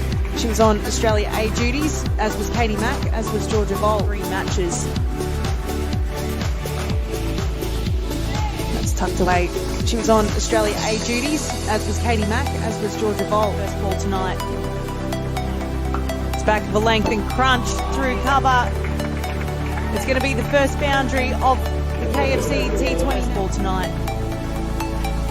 It's back of a length and crunched through cover. It's going to be the first boundary of the KFC T20. It's a great ball. They took the catcher out. Short from Hancock. It's a half chance to mid-wicket. There will be a single.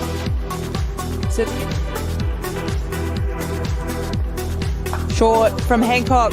It's a half chance to mid-wicket. There will be a single.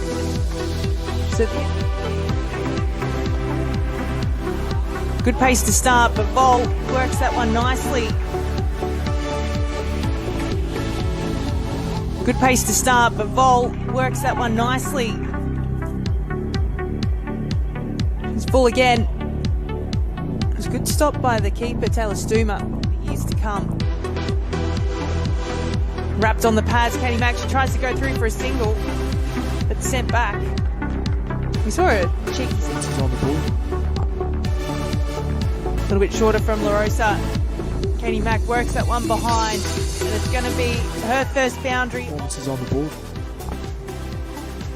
A little bit shorter from La Rosa. Katie Mack works that one behind, and it's going to be her first boundary. Fuller from La Rosa. It's defended from Mack. Worked from Katie Mack. Something she does so well is finding those singles. Worked from Katie Mack. Something she does so well is finding those singles. And swing it back from there. But get her body weight and everything going towards that target. So boundary to finish. And swing it back from there. But get her body weight and everything going towards that target. So boundary to finish, and wide from Hancock started to come. Another wide delivery from Hancock play as well. Fuller from Hancock, but she's got protection with the fine leg. Another wide delivery from Team success.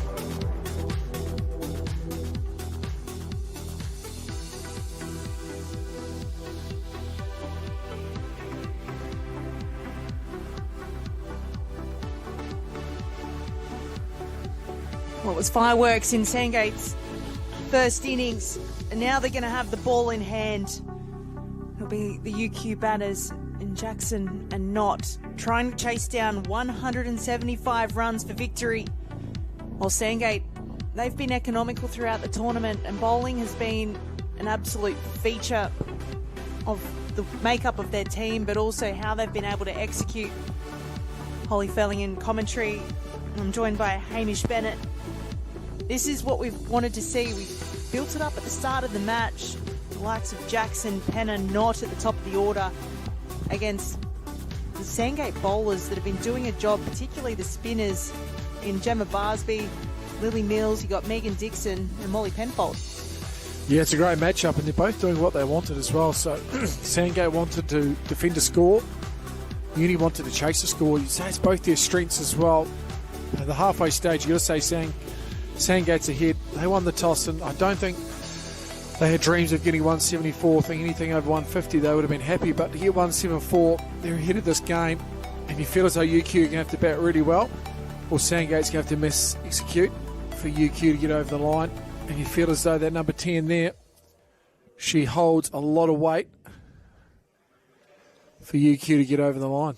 And she's striking at just under 140 in this tournament, having only played the 2 games before tonight. But Emma Jackson, her partner, sitting 4th on the runs scoring table. 272 runs to her name this tournament, and a high score of 87. But the thing that I want to highlight, though, that 87 was off 39 balls, so I dare say she's going to be sizing up that short boundary. Well, it's a great thing here, isn't it? It's going to be the left-hand, right-hand combination. Tell you something, if she can play anything close to that innings of that 87 or 39, it'll be fantastic. Not from Jackson, then it's going to be a great start. And what Jackson can actually do is she can take a lot of pressure off Charlie Knott. Allow Charlie Knott to get into her innings.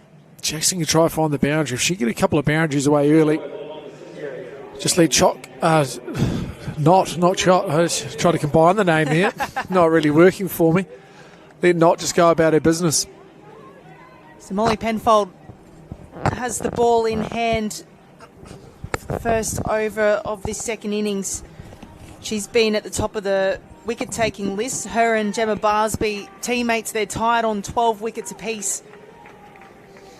Molly Penfold has played far less games than Gemma Barsby. She's done it off 5 matches so far. That's impressive, isn't it? Had to go back for the capture. Way of being a professional athlete these days. Got to make sure the local body's Instagram and Facebook accounts and TikToks are up to date. Oh, and it's drop catch at point. So an opportunity off the first delivery. Well, not mucking around. That's a good shot there.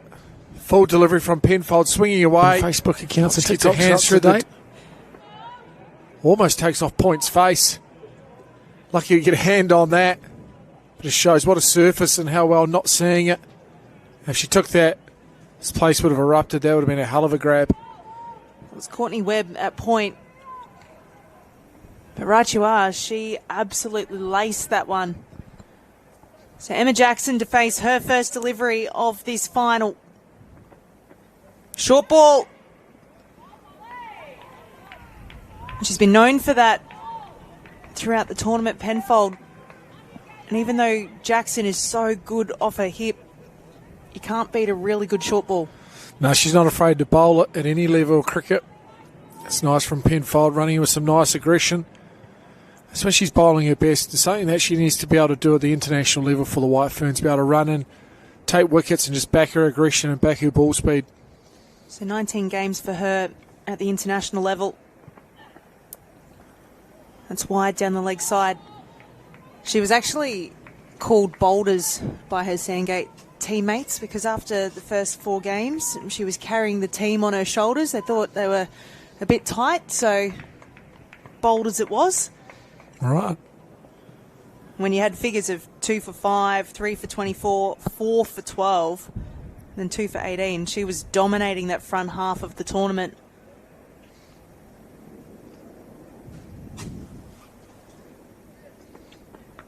Jackson goes leg side. It'll just be a single. And really to those wickets as well, she almost could have had another one tonight. Yeah, well, I don't mind that from Jackson, actually. just seeing that for someone like Jackson, having square leg and finally get out to her would be a good option. Looks like that's where she's going to go. But Penfold always making something happen, especially in this competition. This is it here. This is the huge wicket, really. It feels as though if they can get Charlie Knott early, it really just stops UQ getting into this game. Well, she's that mix of both a hitter but someone that can manipulate the match. Because she has the touch game like that as well. Well, her and Vol are quite similar, aren't they? With traditional batters rely on timing, play some good cricket shots.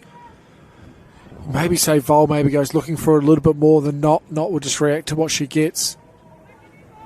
But just those traditional batters who can just play really nice cricket shots and don't need to force too much. Whereas someone like Emma Jackson, you know, she's probably going to try and force it, especially towards the leg side. If she can get a delivery somewhere that's in her wheelhouse, it's definitely going to go. So a couple deliveries to go in this Penfold over. She goes big. And it's going to be a 1 bounce 4. So Jackson, she gets her first boundary. Well, if you like seeing hitting, Emma Jackson's your girl to watch. That's a classical Emma Jackson shot, really, I would think. That's a lovely pick up off the legs. And that's great for this partnership. Just allows Knott a little bit more time to get into the game. Just puts pressure on Penfold now. And hopefully she's a typical fast bowler and she's going to be looking to go upstairs. Well, we've got a deep backward square and a third man in play. She's in that third can come up and actually have 2 out on the league side. You know, that's where Jackson wants to go. 1 slip as well. She goes high again. Fielder moving underneath. And it's taken the first wicket for Sandgate. And it's Jackson who has to go for 5. Well, Molly Penfold had a drop catch first delivery. And now she gets the wicket off for the last one. That's gone high into the night sky. That's a really good catch. And unfortunate for UQ, we won't see Emma Jackson get going tonight. She's got to depart for 5 off 4. Students 1 for 8. Great catch. In the end, it went really high. Mia Crewcamp just underneath it. Ducked out of the lights too. We've been speaking a lot throughout this T20 Max how the lights can play such a part, and particularly for players like Crewcamp that haven't had the opportunity to play under lights as much as, say, some of the state players. Yeah, it's a very good catch. Also just shows as well one of Penfold's strengths. We talk about the pace that Molly can bowl at. Just the bounce as well. She's actually quite tall as well, Molly Penfold, so uses that bounce and uses that pace. Good attributes for a fast bowler. She strikes, goes to hit of her teammate now. Barsby goes to 13 wickets. Tell you what, they nearly had the dream start. If Webb could have held on to that screamer off not first delivery. Too far. They'd be absolutely flying. So Lily Mills coming into the attack. It'll be not to face. The incoming batter is Maddie Penna from South Australia. Almost gone like for like. A hitter out, a hitter in. I've got to make the most of this power play, don't they? These 4 overs. Try and get a hit of the game. That's the best way in a run chase. Try and get a hit of the game during the power play, then try and maintain it. Then that surge, get a hit again. Worked off the hip.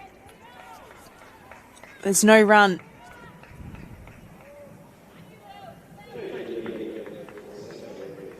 So Mills just bowling with the 2 out on the leg side, backward square and a mid-wicket. That's up-ish. Full short. So Charlie not as definitive as we've seen her throughout the tournament. A little uncertain with maybe the conditions, the bounce that Mills is getting. Yeah, maybe it's a little bit of dew coming onto the surface now as well. So it's just getting on a little bit quicker than maybe she thought. Didn't look like too much happened on that delivery. Penna's first delivery, and she is off the mark with a boundary. Well, I love that straight away. That's a great shot from Penna. Not letting Mills settle into her at all. Almost learning from that delivery before from not trying to play it off the front foot and rock back, just going straight back. Look at that, and just beats fine leg to her left, beats Penfold to her left. Very similar to almost what we saw from UQ's bowling. This accumulate a few dots, a little bit of pressure, and then just a delivery slightly off.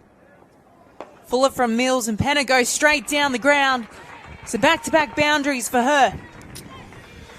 Yeah, Mills makes the correction, going a bit fuller to Penna. She just hits through the line beautifully. That's a great cricket shot. Now, UQ, they're back on track now. I love this bravery from Penna. You could easily just come out and try and assess conditions, but you just keep playing your shots, keep playing your strengths.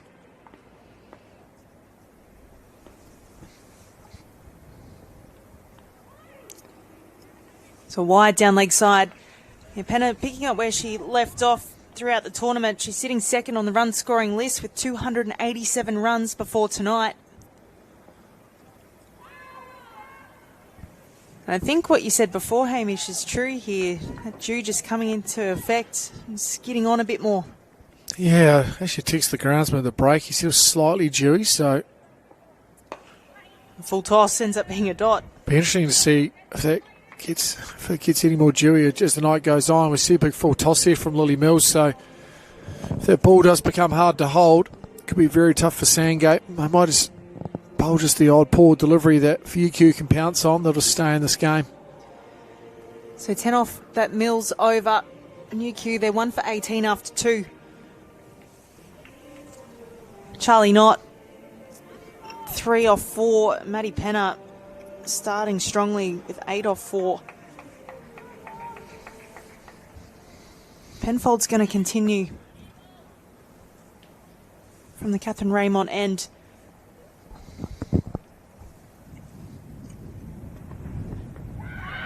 Big appeal, and it's given. Charlie Knott, the player that we thought would have to be the one to stay in for UQ, she has to go for 3. UQ, they're 2 for 18. Well, maybe that Jewer's coming into play. That's just skidded on from Penfold. Just cut back, hit Knott right in front. Penfold had her drop first delivery of the game, but she gets her batter out. And Knott's got to go for 3 off 5. UQ here in all sorts, 2 for 18. It's Penfold, 14 wickets for her for the tournament so far. There's still plenty of overs to go tonight. She's been on fire. And Sandgate, this is the strength of their team. It's their bowling. They've been taking regular wickets throughout the tournament, and the economy rates as well have been spot on. Well, it's a good option from Tess Cooper as well. We've got to say well done to the skipper, taking the aggressive option, keeping the strike bowler on, knowing if you can make early inroads, it's only going to be harder to chase this big total. I should say it's great for Penfold as well, be able to come over here and get the big players out as well. It's great for her development as well from a biased Kiwi. Taylor Stoomer coming to the crease, a Queensland country player, growing up in Bundaberg, something in the water out in the Wide Bay, developing good players in the region. And shorter and quick from Penfold. And I must say, she is looking sharper than she was last night. Yeah, she's running in. That's what a wicket under the belt will do. I think it's just that dew as well. It's just kissing on nicely. And shock me if you get in a Wide Bay sort of comment or pump up the Wide Bay area. There's a few of us now. You got Lucy Hamilton in rugby league, Matt Ballin, Matt Hayden. A lot coming from the region. Fuller from Penfold. It's well defended from Stoomer. Well, country cricket in Queensland especially develops a lot of women's cricketers, don't they? It's obviously actually almost opposite to the men, that the metropolitan area produces a lot of men's players in the recent years, and in the women's game it's actually been the country players have come to the city and shown the city folk how to do it. See the replay here for Penfold. Just that cut back in, not setting up for the outswing, and when she got hit, she almost knew. Full toss from Penfold. And it's a dot. Yeah, I do think that the reason that country areas develop good cricketers is a lot of the time we're having to play against the boys or against the men, playing up age groups, because a lot of the time you're making up some of the numbers and being extended in the game. But I must say now, it's always been a barrier for women around the place, was the fact that they have so many, there's more and more, I guess, women playing now, so that they actually have the opportunity to play alongside their teammates and friends.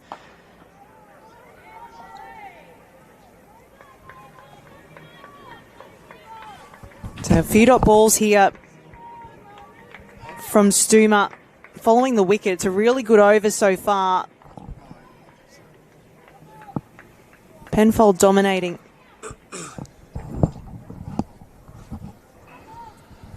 So one ball to come. Can UQ, looks like they're just trying to survive this over. And it's full up. Ends up being chipped away down on the leg side. And Stoomer will come back for 2 to open her account at the end of the over. UQ, they're 2 for 20. A little bit of gapping there. That's a fantastic over from Penfold. Just going for the 2, the inside edge. Just missing the stumps. And now this is where the hard decision goes for Tess Cooper. Does she bowl Penfold 3? Try and kill this game early. But this power play so far has gone exactly as Sandgate could have dreamed of. UQ 2 for 20 and right behind this game. And this here is a really good matchup. Megan Dixon coming into the attack from the Eddie Gilbert end. And it's going to be against Maddie Penna. So a natural striker of the ball, wants to move the game along. Meanwhile, Megan Dixon's strength is her ability to make subtle changes. Changes of pace, changes of angle on the crease.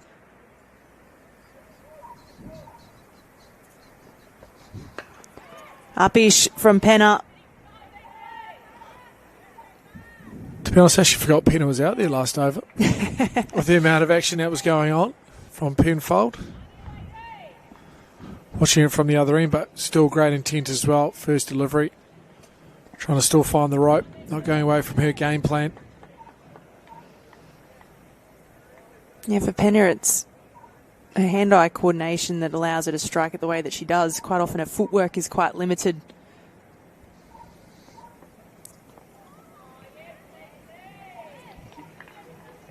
Stuma missing out with a wider delivery from Dixon. Yeah, well, this is the issue now. It's Stuma. She's 2 off 5. How can she get Penna on strike? Penna being the more senior player. Just got to be able to get something on it. Get Penna down the other end. Get her facing the majority of these deliveries.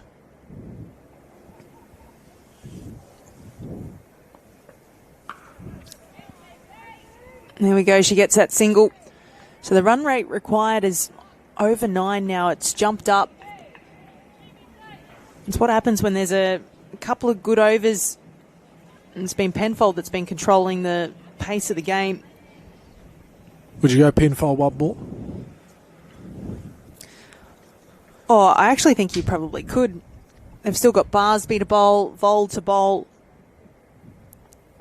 And if you can get the wicket of Penna, you're well into controlling the UQ batting lineup. What about you? Yeah, I'd go Penfold one more. Try and win the game early. Try and shut it down. Push that rate up. As you said, if you can get Penna out now, that really puts UQ in all sorts of trouble. Especially with a little bit of dew as well. Looks like we're kissing on just a little bit of nip in the surface. Try and make the most of it. That one's timed nicely. But again, it will only be a single. Yeah, last night, Sandgate only opted to use the 5 bowlers. Georgia Vol, out of the lot, is probably the most expensive across the tournament. But they still have the likes of Darcy Johnson, who has taken 8 wickets throughout the tournament at an economy rate under 6, who was a permanent fielder last night.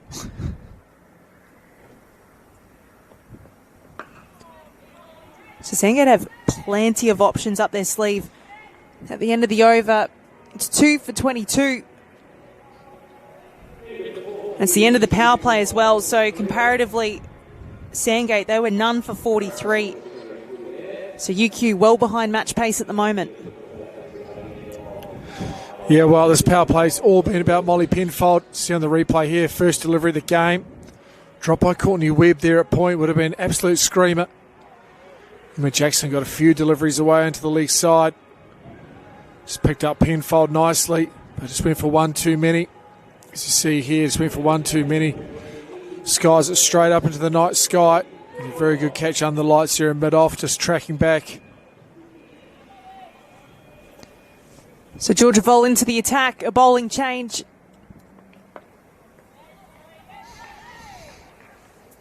Should be hoping to get a little bit of skid on with the dew.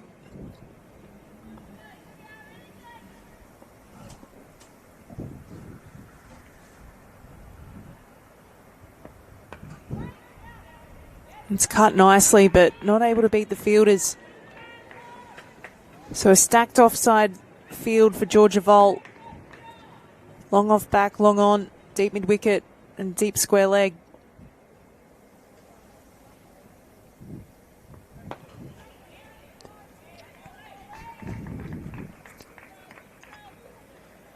So you feel like the off spinner to the right-handers here.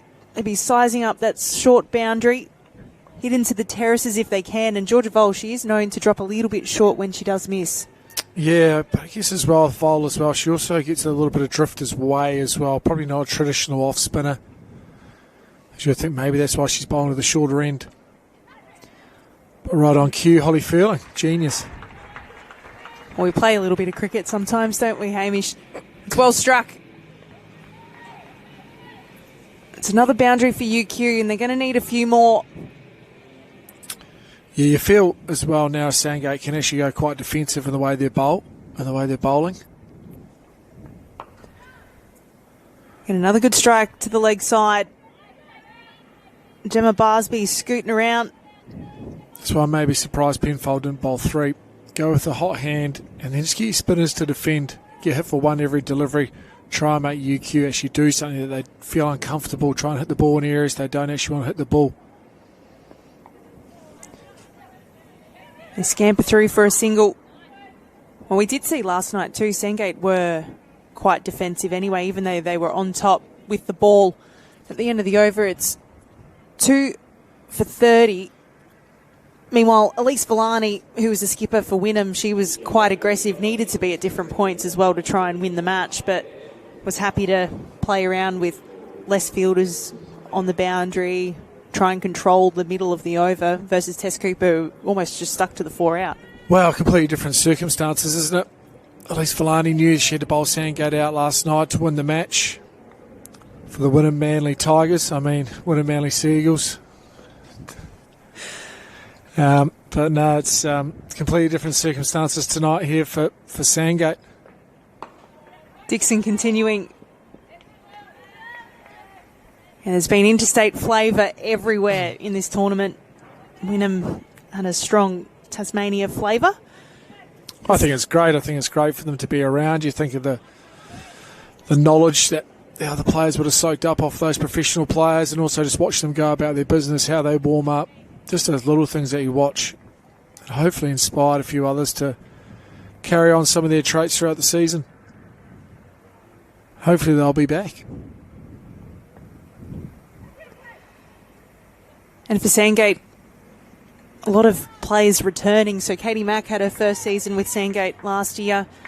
Courtney Webb, actually you'd think that Interstate recruited in, has actually made her debut for Sandgate before Georgia Vold did. So she came up to Queensland, played a couple seasons for them. Gemma Barsby, her last name synonymous with Sandgate as well, with her dad, her brother. That's worked away on the leg side. And Penna, she hits another boundary.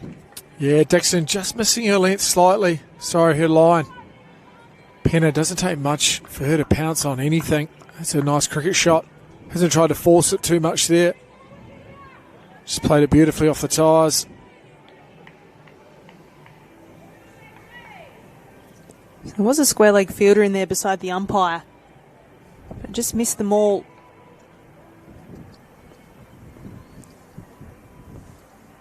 So Penna now 17 from 13.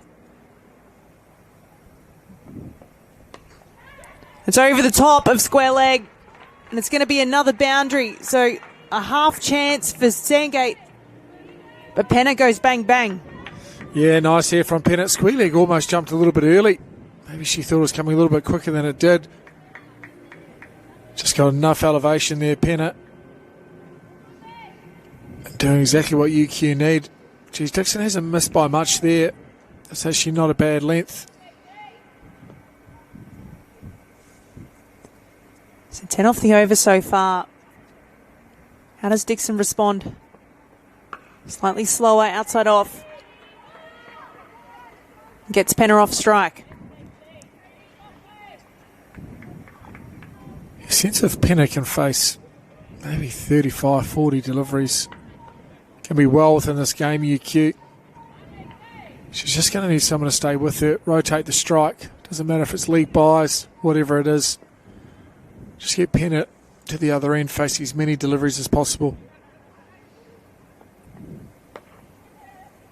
It's cut away, a good touch at point. It'll be a single to finish the over. So UQ, they're 2 for 42. It's probably something UQ didn't do that well on the field there. It's a good hand there from point. We're just the parry down out to deep point.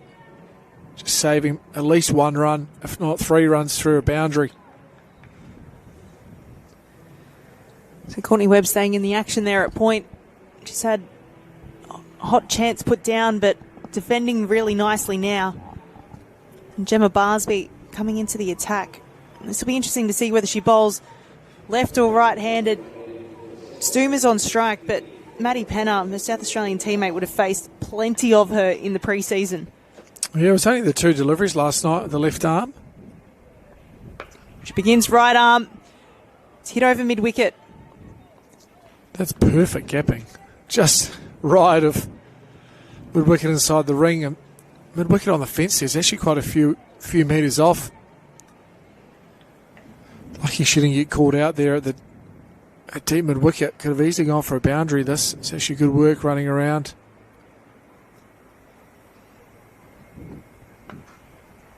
Penna strikes that nicely through covers. Yeah, just gets a bit of width there. Penna does. It's a lovely shot through cover there off the back foot as well. Be interesting for these two, as you said, Holly. They would have had a lot of battles in the nets. Be interesting to see what she thinks her strength is.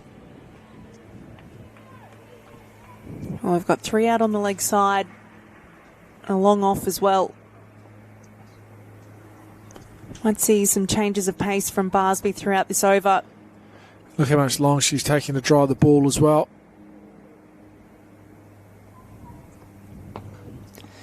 Penna hits straight down the ground off the back foot. So obviously the dew's a factor now. It's going to be a factor in holding the ball as well. You could see quite a few loose deliveries. Going to take their time drying this ball, making sure they can execute each delivery that they want to execute. So 6 off the over so far. She gives herself room. It's only going to be a single. What's Barsby's ratio, do you think? Right arm to left arm. How many deliveries does she bowl right arm? If she bowl 100 deliveries, how many would be right arm, do you reckon? 15 to 20, I think. But depending on who's on strike as well. It's hit hard to mid-wicket, but no run. She used a lot throughout the Big Bash. It was always about matchups, wanting to bowl left-arm offies, usually to right-handed batters that were real hitters. That's where I wondered if we'd see it against someone like Penna.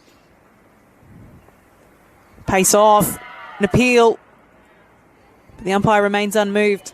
So a dot to finish the over. UQ, they're 2 for 48.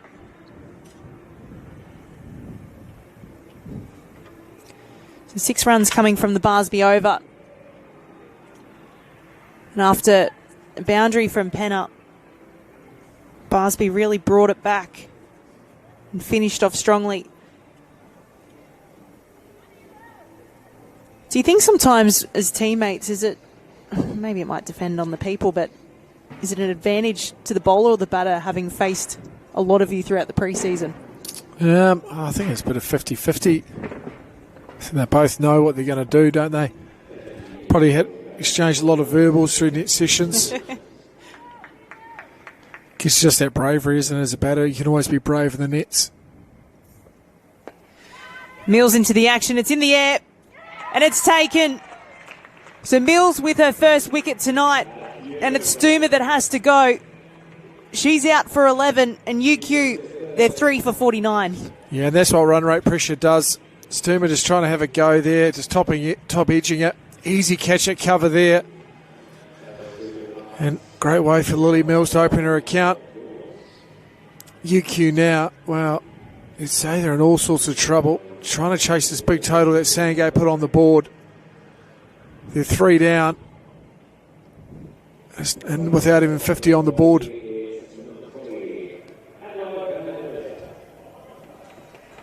Bandaventa coming to the crease now, the skipper. She's going to have to do a fair bit of the heavy lifting now. She hasn't had the season so far that she would have liked. But she can turn it on for the game that matters most. Yeah, well, if they ever need a captain's knock, it's right now. She's obviously played a lot of domestic cricket for the Central Highlands in New Zealand. Captained that side as well. Moved over to Australia for some work opportunities. So she's definitely got lots of T20 experience and experience at the domestic level. And UQ are going to need all of that tonight.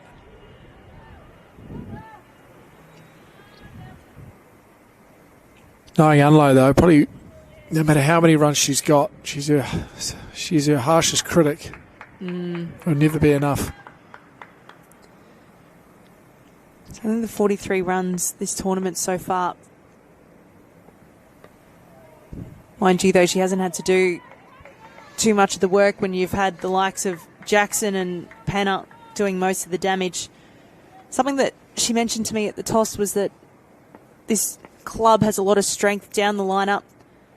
A lot of their club players have been the reason why they've had success in the last 12 months. Been semi-finalists in this tournament last year, finalists in the one-day tournament, and then also T20 Catherine Raymond Shield. They took it out. It's in the air. Fielder moving underneath. Little bat down from Gemma Barsby. Keeps it to a single. It's good work from Barsby in the deep there. Ball just getting on. Could have easily just got herself into a bit of trouble. Manages to keep that to 1. That brings up the 50 for UQ off 7.4 overs. You have to score their next 50 in a little bit more pace. Run rate already above 10. Well struck from Penna, but again, hitting fielders.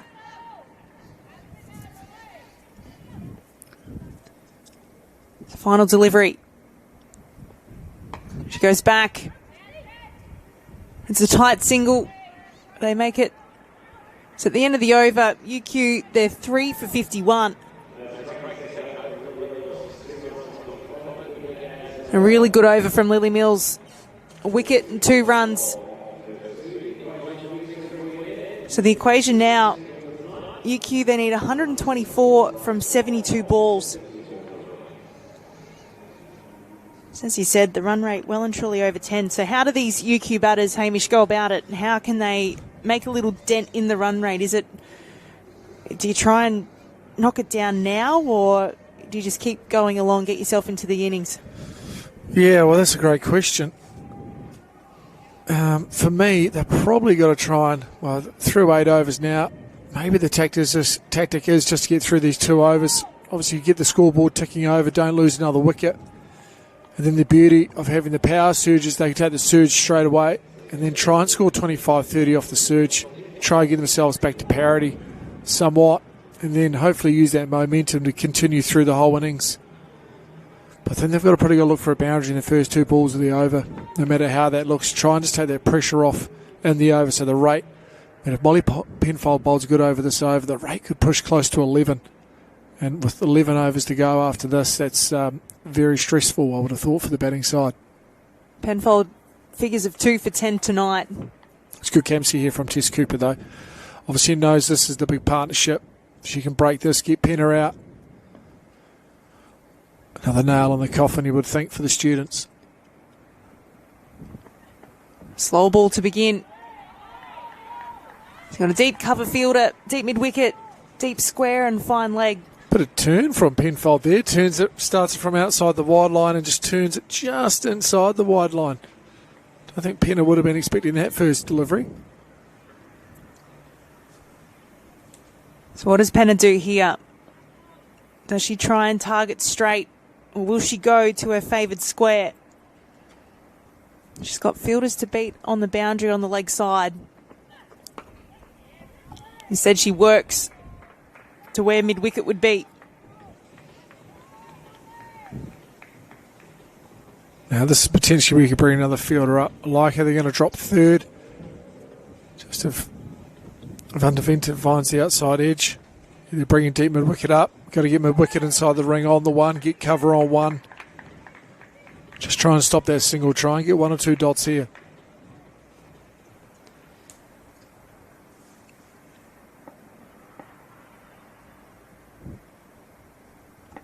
Van der Venter to another Kiwi. Would these two have played against each other state cricket? Yeah, they would have. Yeah, Penfold would have been a little bit younger, but maybe just as Molly was coming on the scene. Molly would have been far rawer at that point. But she's developing nicely for the White Ferns so far, been in and around that environment a lot. probably hasn't played as many games as she would like, but she's been in and around the game and the environment a lot. So the more she can learn and the more she can play a role, especially in this tournament, it's just going to help her development. The slow ball from Penfold has worked out nicely, out to cover. It's good fielding on the boundary. Darcy Johnson. They come back for 2. The specialist. I think she's there if Tess Cooper needs her. She's definitely been a large part of the reason why they've been able to find themselves in the final, just as the injection of Mills and Vole and Mack coming back in from Australia A duties. Yeah, 8 wickets for her throughout the tournament. She's done the heavy lifting, got them to the big show. On pace from Penfold. What's Penfold been clocked at? Do you know? I think she's somewhere between that 115 and 120 mark, pretty close to that 120 mark. I think I've seen Ben Sawyer, the White Ferns coach, and that staff are trying to get her to be one of the fastest bowlers and the impact bowler for the White Ferns, and trying to get her in that top percentage of being the fastest bowlers on the circuit. A little bit of work to go, but at least she runs in hard and she's actually trying to do that. Final delivery, and it hits Penna on the body. So a dot ball to finish the over. 4 coming from it. UQ, they're 3 for 55. She look forward to seeing how she goes against Australia. Obviously, this helps for her pre-season. She ideally wants to come over here and put her name in lights and get a big bash deal. That's what obviously most New Zealand cricketers would like. It's pretty good exposure for them on the circuit and helps develop their cricket. Any pro that's lucky enough to get a WBBL contract, I think it's easily, in my opinion, probably the best domestic circuit tournament around the world. The local players being so strong. It's a fantastic tournament to watch, so she'll be hoping that somehow she can, one of the overseas professionals just manages to tweak her hammy or something like that, or something pops up. She'll be hoping to jag a contract somewhere as a replacement player. It happens a fair bit. A lot of internationals come over around this time of year where they try and just be available, almost be that convenient option for teams, particularly if they have some connections in with the teams. Obviously, we've got a few Kiwis around the place. Amelia Kerr at the Sixers this year. That one's played away. And it'll be a boundary. Yeah, that's a nice touch from Van der Venter. Vol just getting on, using that quicker delivery. Van der Venter's using the pace. Georgia Vols offered up. It's a nice little touch.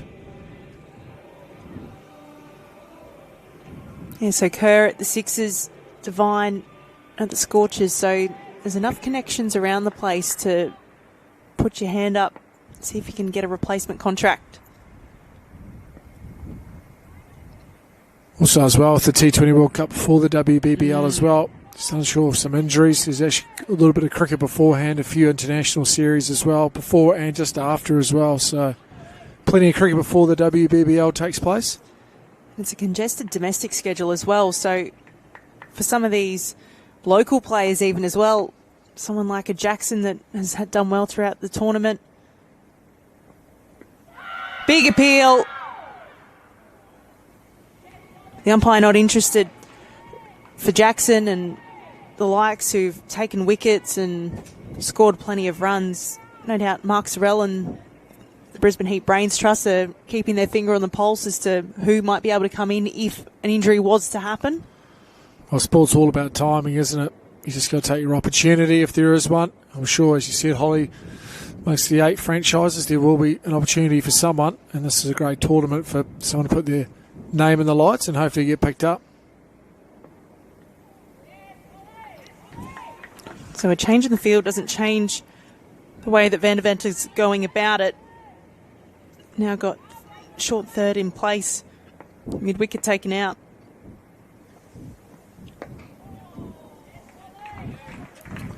So a string of dots from Volt to finish the over. UQ, they're 3:59 at the halfway mark. At the same point, Sandgate were 1 for 83, so they've got a lot of work to do. Yeah, there's a lot of heavy lifting to do there. And you feel as though Penna is going to have to do the majority of it. Strike rate's come down a little bit, and that's unfortunately because of the loss of wickets at the other end.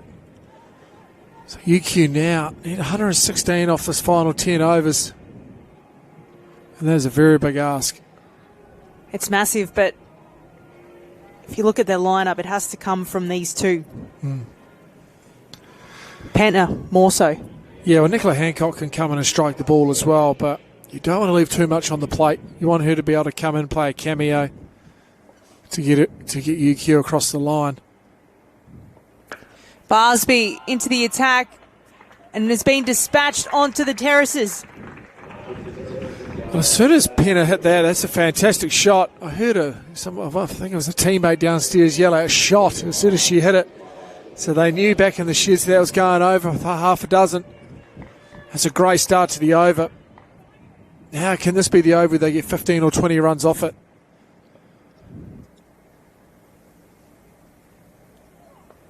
Loop here from Barsby, and that is struck strongly down the ground. Penna cashing in. Well, it just shows this ball just a little bit wet from this dew. It's just getting a bit slippery. You see that slip out of the hands, and that's a great start to the surge. Only two fielders out, so they've gone for mid-on and mid-wicket back. She just flat backs it straight. See here on the replay, just the ball just slips out from Barsby, and that's just a flat back shot, almost a baseball shot back. Now she's going to change her angle, come around the wicket. Quicker from Barsby, but she gets the dot. Oh, it's unfortunate for Penna there. Just onto her a little bit quicker. Straight to square leg. She could have gapped that. Would have been a fantastic first three balls of this power surge. I wonder if Penna might move lateral here. She stands still and she goes over the top. So 3 boundaries coming from the overs so far. And there's still balls to come. Geez, that's great power from Penna. 6-4.4. All the pressure back here on Barsby. It's a great start to the power surge for UQ. Well, they knew ahead of tonight they needed to pick a bowler to go after. Penna's chosen her South Australian teammate, her South Australian skipper, too, might I add.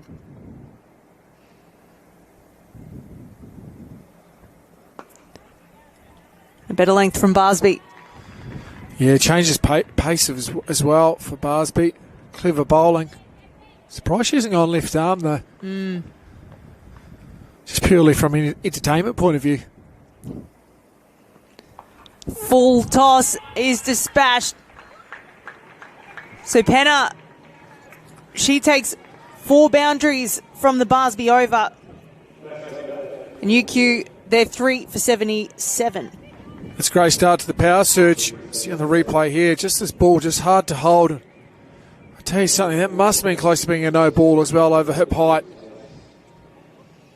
From the naked eye, looked a very, very close call. And you think benefit of the doubt would go to the batting side in that instance, but not on that occasion. And now they need 98 off 54. They can have another big over here in the power surge. It's game on. The rate required was almost at 12.5 going to that over. Now it's down to 10.9. So another big over. They can get that rate below 10. It just helps when you look at the scoreboard. It just doesn't look as daunting. So how does Van Deventer play this one now, knowing that Maddie Penna has been striking them nicely? Does she try and also do the same, or does she just try and get off strike? I think she's just got to get off strike, give it to the hot hand. Sandgate's nearly made a huge mistake there. They had 3 out. Deep points just come sprinting into the circle. Well, she's decided to get into the power game, and it's a boundary to start the Mills over. Yeah, unfortunately a misfield there from Sandgate. Looks Molly Penfold, I believe. Ollie's on the binoculars. She'll be able to confirm that. Gives me the big thumbs up. Thankfully, didn't want to stitch someone up. That's a good shot there from Van Deventer. Just slightly backs away. Hits it nicely. Would have got a single anyway. Just hit it too hard. Penfold's just slid past it. So Mills with the width to begin. She's got the 2 out on the leg side. Jams a Yorker. Great reply from Mills. This is where the power surge is great. Traditional T20 game, you could say that game's almost done. Having the 4 out, being able to protect the boundary now with the surge, having to bring them in. I think it's just fantastic. Well fielded again from Mills. We've got split screen there too. We're bringing in everything. How good. But Mills has pulled this over back nicely. And Aventa goes hard into the deep and brings Penna on strike. Yeah, I feel like a few top order bats have been a bit shattered about the power surge because they used to use overs 5 and 6 to capitalise on. I know the likes of Beth Mooney feels like you see the opening batters not going as hard anymore. Shorter and quicker from Mills. They look to get through for a quick single. With the dew on the ground, it forces the misfield. Geez, that was a brave run. Yeah, I guess, with the 4 overs up top, you have to go hard straight away. I think typically you'd take that first over to assess the conditions and try cash in the back end overs 5 and 6.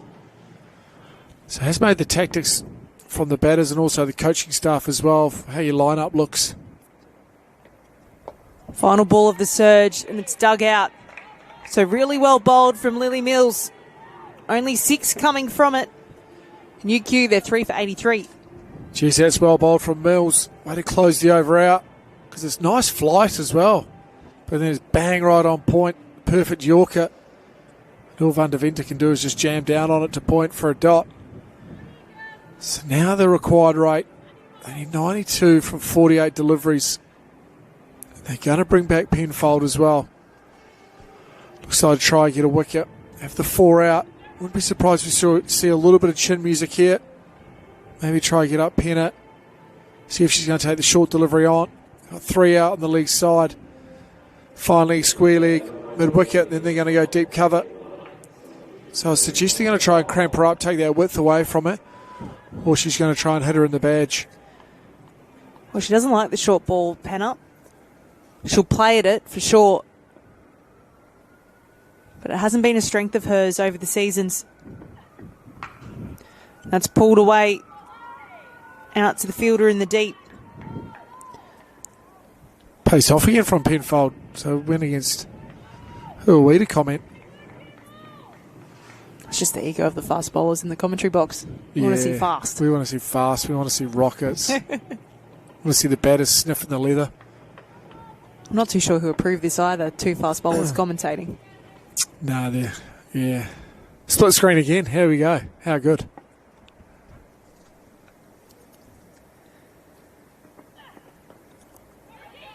It's into the body. A sharp single to be taken. Maddie Penna just makes it home. Good little indoor cricket backhand there. Putting some pressure on. But yeah, Penna's got to race down to the other end. She's got to get on strike. She's one away from her half century. Like to see her bring it up in style. Like to see her go from 49 to 55. Tell you what, if she hits there, it's actually a little bit tighter than you think. But I'd like to see Penfold use her bouncer. It's Maddie Penna on 49.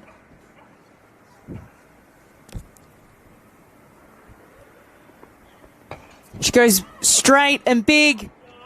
And she's going to get a boundary. And there's the half century for Maddie Penna. She brings it up in 33 deliveries. Yeah, it's a great knock so far from Penna. 53. Coming in no time. Striking 160, 9 fours and 1 6. It's a great knock, but you feel as though she's going to need another 50 more if UQ are going to get over the line. But she has put a little twist in this tail. She's made this game exciting. She's just keep going with some strong intent. Striking at 160. She goes leg side. She's going to split the fielders again. So back-to-back boundaries for Penna. Yeah, Penfold's gone for that pace off again. She's actually just got inside it and just used the pace, used her bounce. And just nice little sweep shot. That's a beautiful shot from Penna, hitting all around the ground. See on the replay here. It's that slight pace off. Just goes with it, gets it behind square in this outfield with a bit of dew. It's already quick enough, and then with a bit of dew on it, it's only harder, and that ball's only going to get harder to hold. There could be a few more loose deliveries coming up from Sandgate. Can't imagine at Clubland they're dipping the ball into the bucket, wet bucket to practice. Cricket balls of gold at Clubland. And that is massive. Maddie Penna goes all the way for 6. What a shot from Penna. That's 6 on any ground you play at. What a way to bring up the 50-run partnership. Van der Venter's added 13, Penna 36. Coming up at 34 balls as well, so they haven't mucked around. But that's a great shot. See on the replay there, giving himself some space and just holds the pose. And Penfold, she's bowled well all night. But you've got to give that one to Penna. That's a great cricket shot. So last delivery for Penfold in this over, Nina Spell. Look at the holding the pose.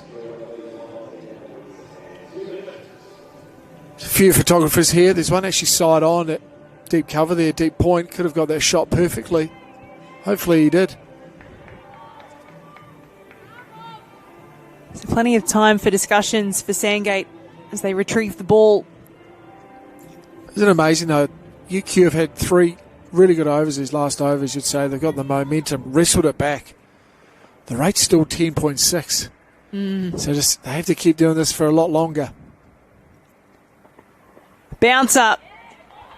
And it's a drop ball to finish the Penfold over and the Penfold spell. It's the last time we'll see her in action in the KFC T20 Max. She finishes with figures of 2 for 29. And UQ, they're 3 for 99 after 13. Yeah, she's had a great tournament, Molly Penfold. She's done really well, taking 14 wickets. Finishes off with the bumper, which we were barking for at the start of the over. Would have liked to see push Penna back. But no, she's had a great tournament. She's a good buy for Sandgate, and hopefully she'll be back next year. Decisions to be made by Tess Cooper as to who's to come in next, and it will be Gemma Barsby. And how they, I guess, structure the last few overs and try and control these two, particularly control Penna. Yeah, you feel Penna's holds the game in the palm of her hand at the moment. Van der Venter is caught. So UQ, they lose another wicket, and it's the skipper. She has to go for 13. It's actually a beautiful shot from Van der Venter. Unfortunate, picked out the fielder. Fielder didn't have to move. Takes a nice reverse cup catch. Just what Sandgate needed, just something just to wrestle back a little bit of momentum. Van der Venter taking the right option, trying to find the boundary, take a bit of pressure off Penna. Hit from both ends. Probably got the delivery she wanted, just not the elevation. It's a good catch inside the ring there, and unfortunately the skipper's got to go. Darcy Johnson with the safe hands. Now it brings to the crease Tara Wheeler. She's made a debut for Queensland in the one-day format just a couple seasons ago. But now has a big job to do with the bat. She's been up the top of the run-scoring list in the Catherine Raymond Shield the last few seasons. More of an accumulator as opposed to a hitter. Maybe that's just what Penna needs, though. If Penna can face most of these remaining deliveries, UQ are a huge chance. Up-ish. And she starts with a boundary. Yeah, does she like accumulating in boundaries? That's a great shot. That's a great start. Just beats Penfold to her left and brings up the UQ 100 in style of 13.2 overs. They're going to need another 72 runs rather quickly. I was about to ask you if you were surprised that Wheeler's at the crease rather than Hancock, but as you look, there's 6 overs to go, 5.4 now, so maybe time at the crease, as you mentioned before, the factor. Defended from Wheeler. Yeah, I think you want Hancock just to come out and play shots straight away, not have to maybe think about the batsmanship too much in the partnership, just hit straight away. It's over the top of mid-wicket, and it's going to gap the fielders again. So Tara Wheeler placing it nicely. Yeah, it's a poor delivery from Barsby, just dropping short. Wheeler just rocking back, hitting it over mid-wicket's head. A couple of bounces going for 4. Just to add to that point about Nicola Hancock, maybe they're doing it on who actually got dismissed. So maybe if Penna got dismissed, Hancock comes in. But deciding they need Penna to... Well, they probably would have thought we need Penna to face as many deliveries as possible. But Wheeler said, I'm not having any of that.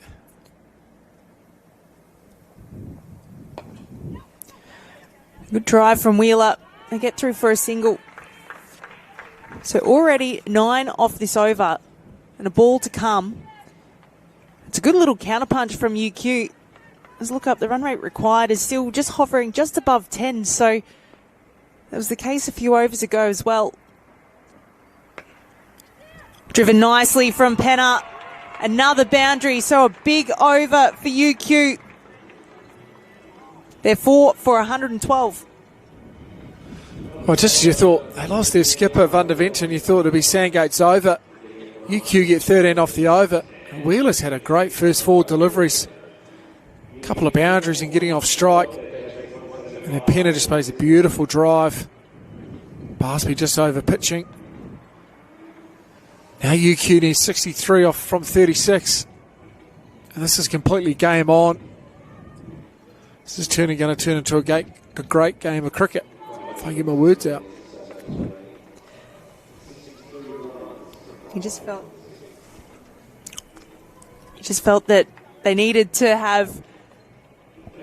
They just needed Sandgate to blink, put some pressure on some of the bowlers. It's been Barsby tonight. Evolves into the attack. And fields well off her own bowling. And Barsby's received some tap. Her figure's 1 for 38 after 3. Wheeler striking at 180. She goes big. There's a fielder underneath. When it goes over. Just waiting for the signal from the umpire. The fielder was a little bit off the boundary. Ooh, and it's a 4. Oh, no. No worse feeling. Fielder's just run in. But Wheeler's got it far better than the fielder thought. Had to run back, and there's no worse feeling as a fielder when you're running and then the ball goes over your head and you're actually hoping it goes for 6 for your sake, but it's actually just gone for 4. So Wheeler looking to target straight. Vol's fielded very well off her own bowling all night. A lot of deliveries you hit straight back at it. She saved a lot of singles.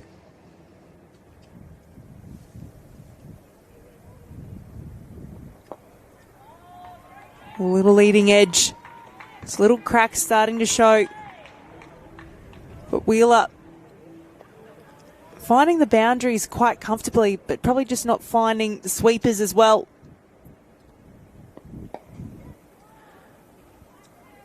As I say that, she milks one. Yeah, but just those few dots to start the over it, needing just under 11s, and now it's almost going to be 11 and a half. So Penna needs to find the fence here. This is the hard thing for Penna as well. Only facing the 1 ball last over, only facing the 1 ball this over as well. Sandgate have controlled where she is. She works that for a single, so she will have the strike for the next over. But the run rate is climbing. UQ, they need 57 from 30. Still a big ask. It's good bowling from Georgia Vol, showing all of her experience. Not trying to overplay her hand. Just trying to put the ball in good areas to get hit for 1 run. Just to manage to get a couple of dots off her own bowling, putting her body on the line. 19 centimetre tear in her hamstring. Not showing at all. Great movement. Must have done a great job, the physio team, rehabbing her. She's moving very well. An interesting bowling change here by Tess Cooper, bringing in Courtney Webb for a little right arm mediums. She's bowled a little bit throughout the T20 Max. Probably hasn't bowled as much at Stateland, albeit there was one WBBL, I think it was WBBL 08, 09, where she actually played a significant part in the Renegades' run to the finals. 2 wickets for her, this tournament. Economy rate of 5.5, so another good option for Tess Cooper. And as I look down the list of their players, so many of them have been so economical throughout the tournament. Driven nicely, but it's another dot. Maybe the spinner's just finding it hard to grip. Obviously, having a spin grip, you got to split your fingers on the ball. The ball getting a bit wet. Maybe it's just a bit hard for them to grip it. So just going for the more, I guess, maybe a safer option, conservative option. Webb can hold the ball cross seam, feel her fingers on the seam a little bit more. Maybe just have a bit more confidence to land it than some of the spinners in Sandgate. Full toss from Webb. As I say that. And it's dispatched for 6. So struggling to hold on to the ball is Sandgate. But Maddie Penna, she's not missing out. That's a commentator's curse, and I don't know what is. But that's a good shot there from Penna. It's a very nice shot. Close again to a no ball as well. See on the replay here how close it is. It's a line call. Geez, that's tight. It's probably what something UQ need. They need something maybe that just to go their way, get a free hit, get another boundary. But Penna's not missing out on full tosses tonight. Into the wicket from Webb. And it's one bounce 4 to Penna. So back to back. As soon as I hit the bat, you knew it was going the boundary. She's hit that hard. She's raced to 74 off 40 deliveries now. This is a great innings. Maybe when we thought after the power play, thought maybe this run chase was done and dusted. Penna has kept this game alive.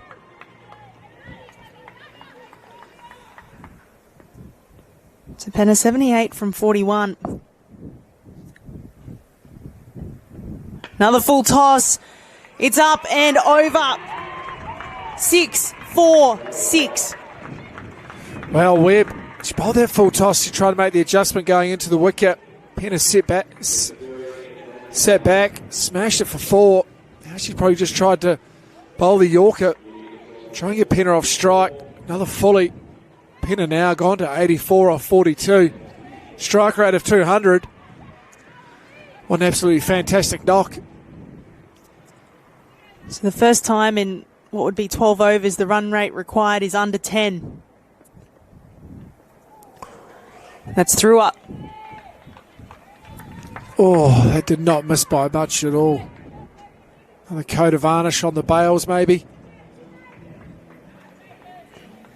Far out, that was close. Love the practice shot from Maddie Penna there. I'm going to pull that off the front foot. Yeah, I'm not quite sure about that, to be honest, on that length there.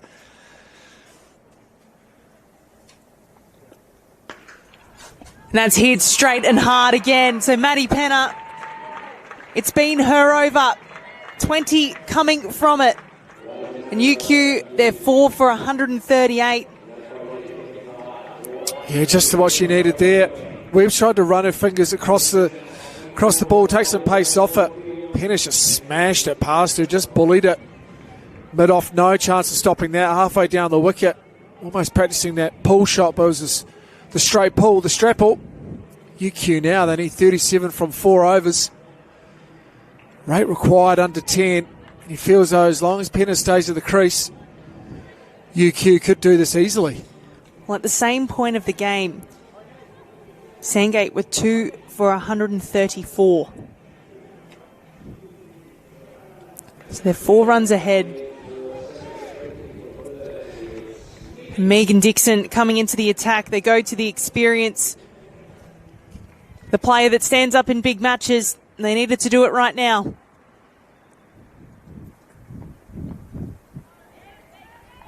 Wheeler not able to get off strike after watching the Penna show last over. Yeah, she probably gets the delivery she wants as well. Just be able to pull that out to deep mid-wicket for a single. She's just got to find a way to get off strike here. Keep the momentum going with Penna. The last thing you want is Penna sitting up there for 3, maybe 4 deliveries of this over.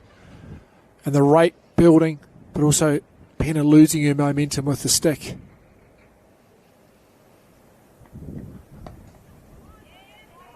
Well worked for a single. So I said the matchup of Dixon versus Penna would be one to watch. Megan Dixon will need to bring out all the tricks tonight. Must say too, I know that Dixon may not have the pace as such, but there's no 45 fielder. So I do wonder if Penna has the lap in her to force a field change and almost get that mid-wicket vacant for her to swing through the line.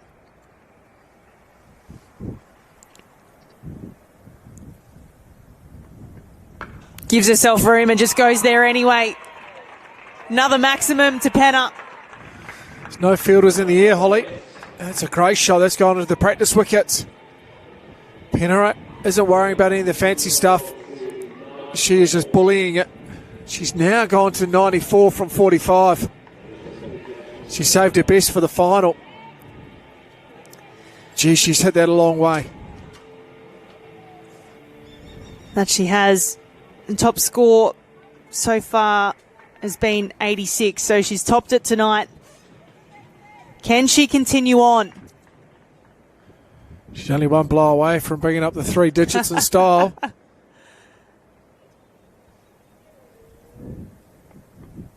Slow ball. And it's an... Oh, is it going to get there? It does. Maddie Penna brings up her century in style. Wow, what a knock from Maddie Penna.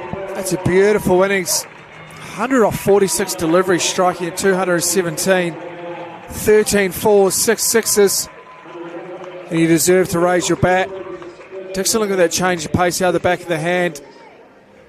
Penna just waiting for it. Gets enough on it. The fans in the background there, they knew straight away. The wee jump for joy and a few claps. Far out, that's a good shot. This has been a pleasure to watch this innings, and it also brings up the 50-run partnership, only off 21 deliveries. So momentum with UQ currently, and momentum is with Maddie Penna. Another slow ball, and Penna is gapping it nicely. Far out. It's just like an open wicket for her. Everything she hits is coming off the middle of her blade.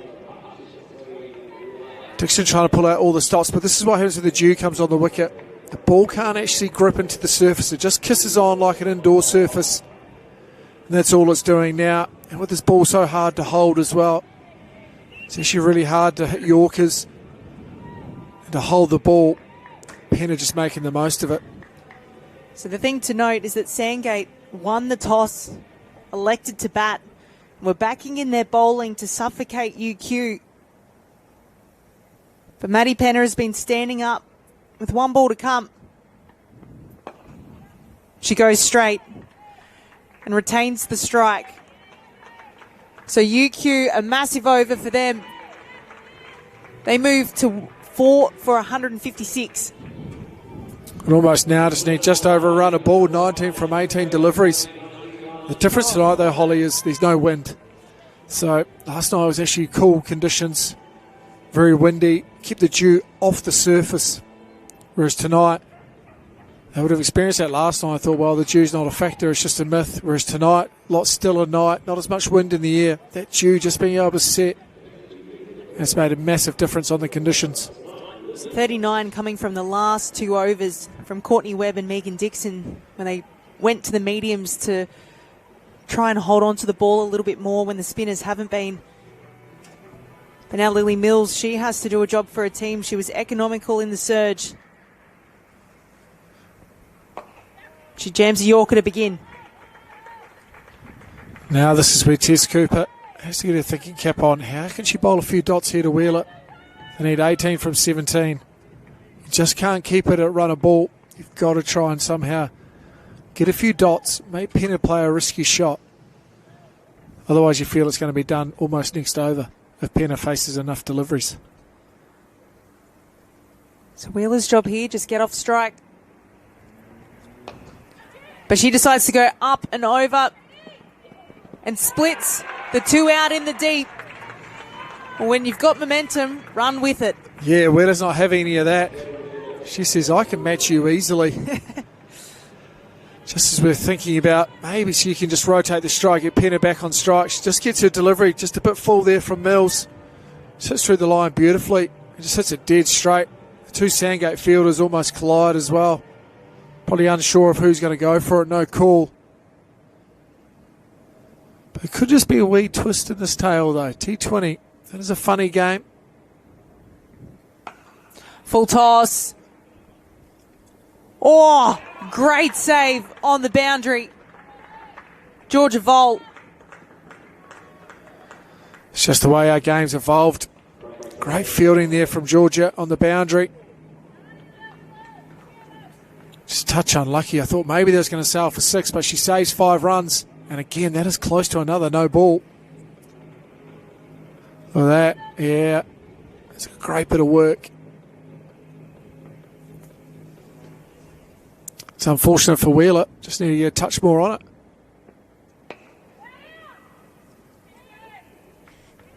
He sneaked through for a single. Looked for maybe 2. But she sent back.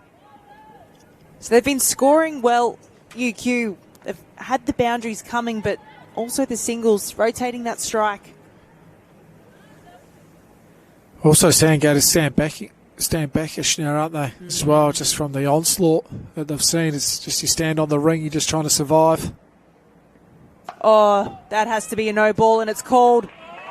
And it's a maximum. Tara Wheeler, she missed out just a couple balls before. She wasn't missing out then. Yeah, that's unlucky there for Mills. Just the white rocks, just so slippery now with this dew. It's actually very, very wet out there now on the ground. And Wheeler, she's hit that nicely. Managed to get a half a dozen now. She's got a free hit. She can win this game. Will this be a turn of events?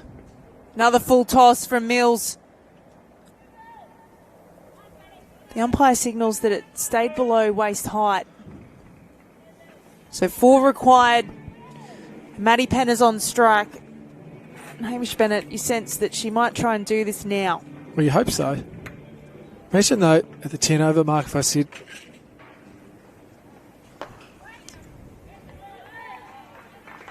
that's the end of the over. just going to say, till Mills snuck up on me there, imagine at the 10 over mark if I said to you with 2 overs to go, UQ could win the game in 1 shot. They needed 116 off the last 10. And at the moment, it's looking like they're going to do it within 8 to 9 overs. Incredible. And it's all to Penna there, who's 107 off 51 deliveries, 14 4, 6 sixes. But Tara Wheeler's played a lovely little hand as well. Thought she'd come in and just accumulate and try to get Penna on strike, but she's got a lovely cameo of 27 off 15. I've got a funny feeling I know who the player of the match is. Well, Georgia Vol was striking it nicely in the first innings. Just trying to do the impossible here. Tara Wheeler on strike. And she'll take the single.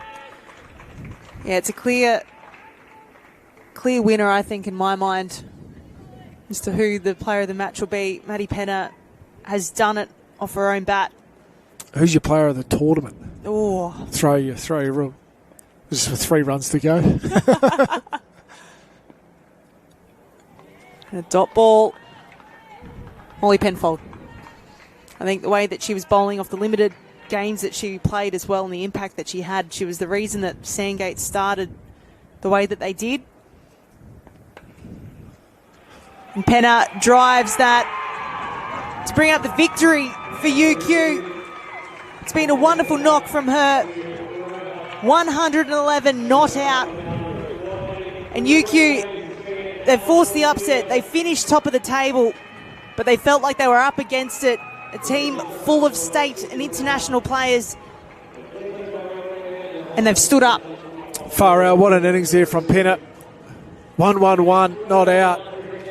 You saw the start of the game. Jackson went the first over for 5, then not in the third over for 3.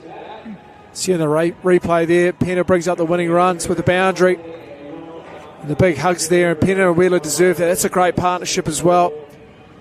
Don't under Wheeler as well. Don't underplay that hand. That's a lovely 28. Takes some pressure off Penna. But Penna's the star of the show. You thought with a 3 for 49, you thought there were no chance when Van der Venter got out. The 13.1 overs, 4 for 99. And then they chase it at 18.3. It's just incredible hitting from there on. 21 boundaries to Maddie Penna across her 111. She just really turned it on, didn't she? when it mattered most, she was striking it from the get-go. Yeah, it's just... They lost the wicket early and then she came out and kept playing her shots. I think she had two boundaries in her first 3 deliveries. You thought she might just be a little bit conservative, but she's always been that aggressive player. Sandgate will walk off their heads, probably held pretty low, but you've actually got to put into perspective there. That's one of the more special knocks you'll see in the game. You see that her UQ teammates running to her and hugging her, because that is an absolutely fantastic knock. And that's probably something she'd want to bottle up and take with her everywhere. Well, it's well deserved for UQ, who have had a fair bit of success in the last 12 months. They spoke at the toss that they never rely on just one player, and that it's the little cameos around, as he said, Tara Wheeler doing a job at the other end, which allowed Maddie Penna to play with freedom. They were semi-finalists last year in this tournament, finalists in the one-day tournament, one-day part of the Catherine Raymond Shield, and then winners of the T20 side of things. So they have strength in their club players. But Sandgate, it wasn't their day. Their bowlers they've been able to rely upon this whole tournament being really economical, many of them going under a run a ball. But tonight, the likes of Dixon going at 10 and over, Barsby going for almost 15 and over, Courtney Webb 20 off her 1 over. The only shining light for them really was Penfold with 2 wickets. Yeah, Penfold struck up top nicely. I actually think if you look back, where Sandgate's biggest mistake was unfortunately they didn't think the dew was going to come in. The ground's really wet now. You can actually see with the players' foot marks and steps where they've stepped on the ground. And when it gets dewy like this, the ball just kisses on beautifully. It becomes really hard to hold. Would have seen the last 5 overs, probably a full toss, if not 2 full tosses and over. Their Wheeler put away nicely, and Penna didn't need any invitations to put those away either.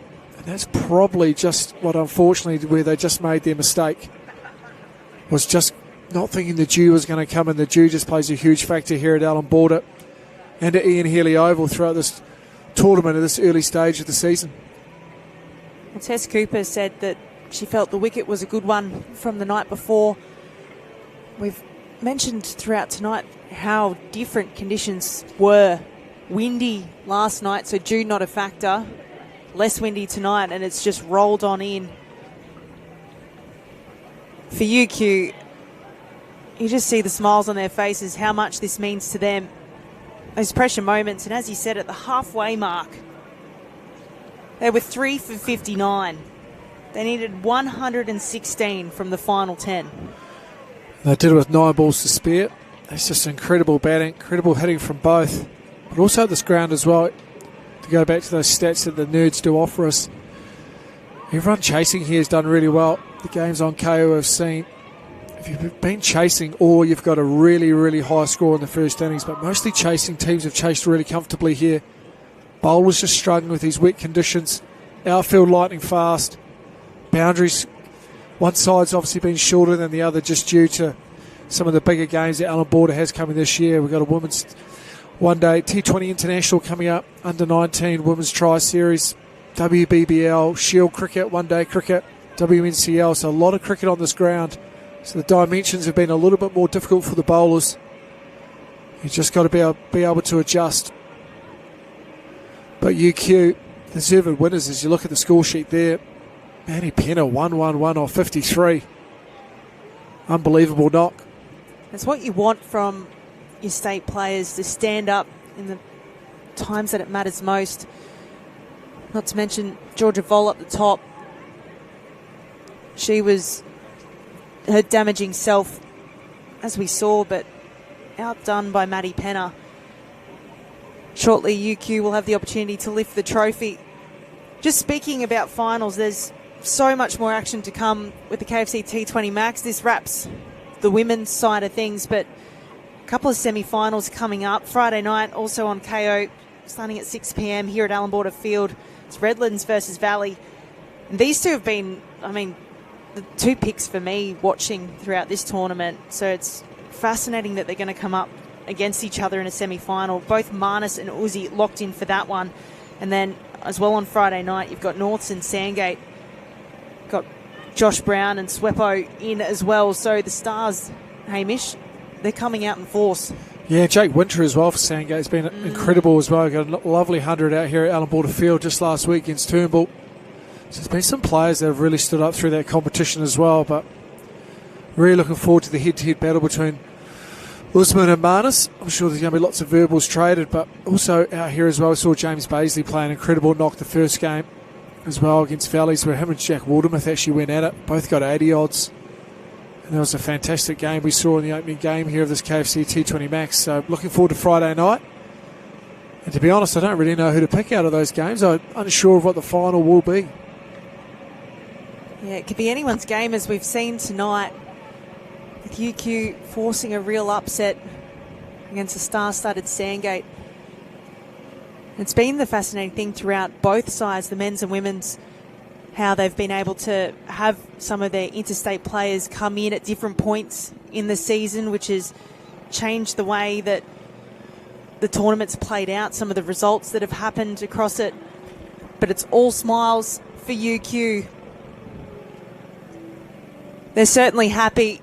It's a big reward for a lot of those club players that have toiled away, been the consistent ones, put their hand up at the times that Van Deventers need them. And for Sandgate, it's sad for them. They tried to go back to back, and you felt like they had momentum coming into this game off the back of some of the wins that they had at the back end of the tournament, winning last night against Wynnum, against a star-studded side. Yeah, it's just unfortunate, isn't it? It's a cruel game. Any sport, there has to be a winner and there has to be a loser. Fortunately for Sandgate, they played well all tournaments. You mentioned, Holly. They've done really well. And their overseas star, Molly Penfold, stood up, and their interstate players as well. I think the great thing as well is you hear those people like yourselves come back, Barsby as well, have got connections to the club as well. They have moved outside of Queensland, but they come back for this tournament to play, and also play in the original club team that they played for many years. So it's great to see that connection as well. So UQ, the winners today by 6 wickets with 9 balls remaining. And we'll head down to the presentation. Incredibly entertaining game it has been at Allan Border Field for our KFC T20 Max Grand Final. We welcome you along our formal presentation.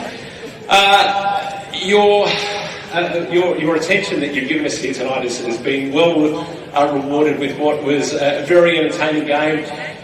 So many times that we just weren't sure where it was going, and then we finally came up with that amazing result that we've all been able to witness here tonight.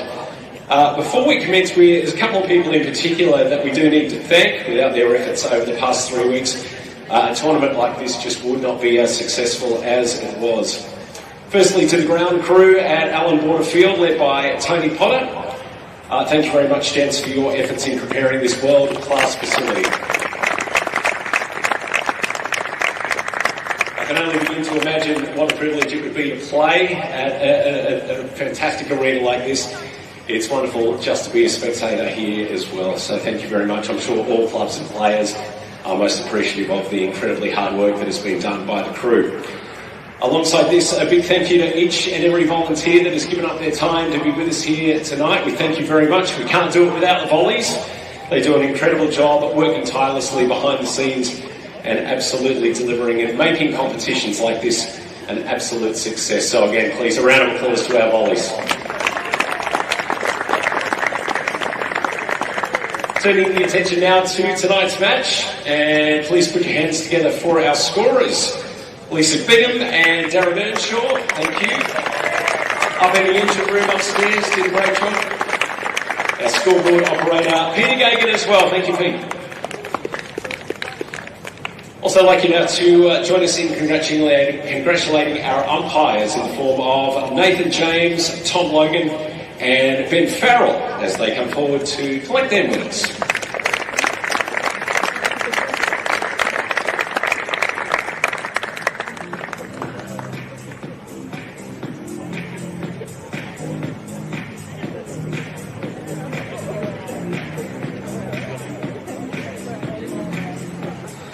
Our umpires had a tough call of coming up with our player of the match. I think we all know who that is.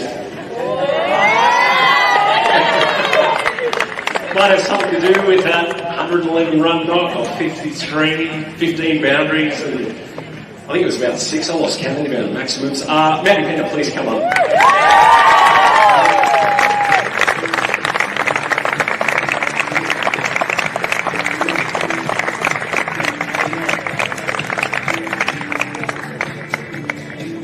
Very well deserved. That was an incredible knock, and I think we're all pretty privileged to have been here tonight to witness a knock like that.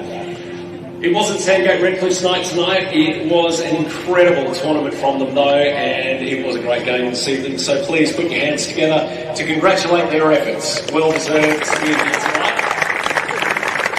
Backing up from last night as well.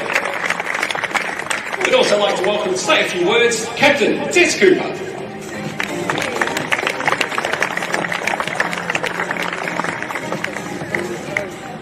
Firstly, I'd like to reiterate and thank the umpires, scorers and ground staff. Without them, a competition like this doesn't happen, so thank you. Also, I want to congratulate Queensland Cricket on a great T20 Max tournament again. I know everybody really thoroughly enjoyed it. It's always great to get the interstate and international players here for it. Thanks to everybody who came out tonight. Really appreciate the support. It's nice to have a bit of an atmosphere, and yeah, thanks for coming along. To the Gator girls, wasn't our night tonight, but I've loved playing with you guys for the last few weeks. Hold your heads high, and we've got a big season coming up. And lastly, congratulations to the uni girls. You're always top competitors, and that was pretty clean hidden from Maddie there, so congrats, mate. Thank you very much, Tess, and I'm sure you would agree both of these teams have been the benchmark throughout the season, delivering some memorable and great results throughout the season so far. Now I'd like to invite winning captain, Anlo van der Venter, to the microphone to say a few words. University of Queensland captain, and to call forward her team after you've said a few words. This is probably going to sound pretty repetitive, but I'd just first like to say thanks to Queensland Cricket for putting on the last 2 weeks. I think the standard has definitely gone up from last year to this year, and that's credit to them and all the recruits and the home clubbies as well. I think it's been an unbelievable standard, so it's a great sign for women's cricket in the future. To all those people behind the scenes, umpires, scorers, groundies, we've had some unbelievable grounds to play on this year, and it's been nice to have absolute rapid outfields for us. So thank you very much for all the work that you guys have put in. To our coaching staff, Clarkie, Lee, Aaron, Noah, and Dazza as well there. Thanks for all your work this season. We've had a bit of a change up in coaching structure this year, but it's been pretty seamless with you all, so thank you again. To the Gators, I think this is the first time we've played you guys in a couple of years in finals time, but it's you can clearly see why you guys are here. You know, you're defending champs and you put out an outstanding brand of cricket for the last few seasons. So I'm sure we're going to be facing you again this time in a few weeks' time, so don't get too good.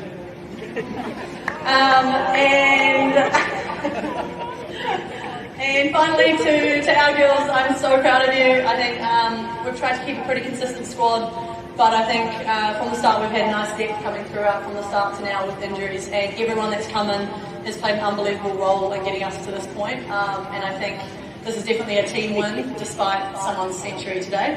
So get around it tonight, and then we hope for a good season going forward. Thanks again, everyone, for being here. We'll get Adelaide to do the honours and call her team members out individually so that we can present them with their awards. Nicola Hancock.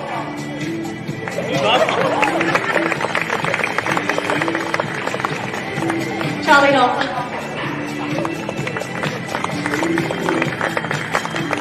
Caitlin Beaumont. Emma Jackson. Eleanor Rossa, Emma Black, Maddie Penna, Tara Wheeler, Claire Malloy, Emily Mitchell, Carla Atkinson, Taylor Sooner, Laura Marsh,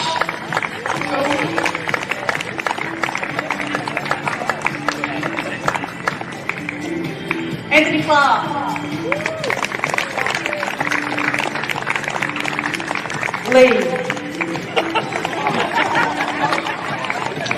Lee Hall, Noah Blossom, and last but not least, Aaron Chaplin. Oh, and Jazza, don't hide down there.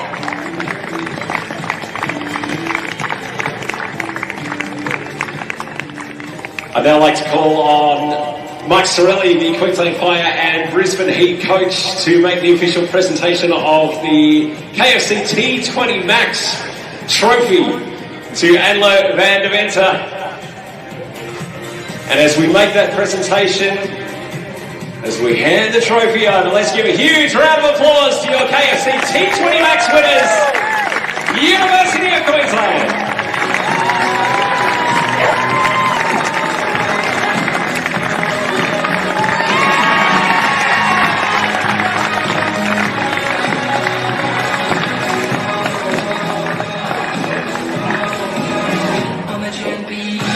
Once again, thank you very much for sticking around and being a part of our official presentation here tonight and joining us for an incredible game of cricket at Allan Border Field. Travel home safely, and thanks again for being a part of KFC T20 Max.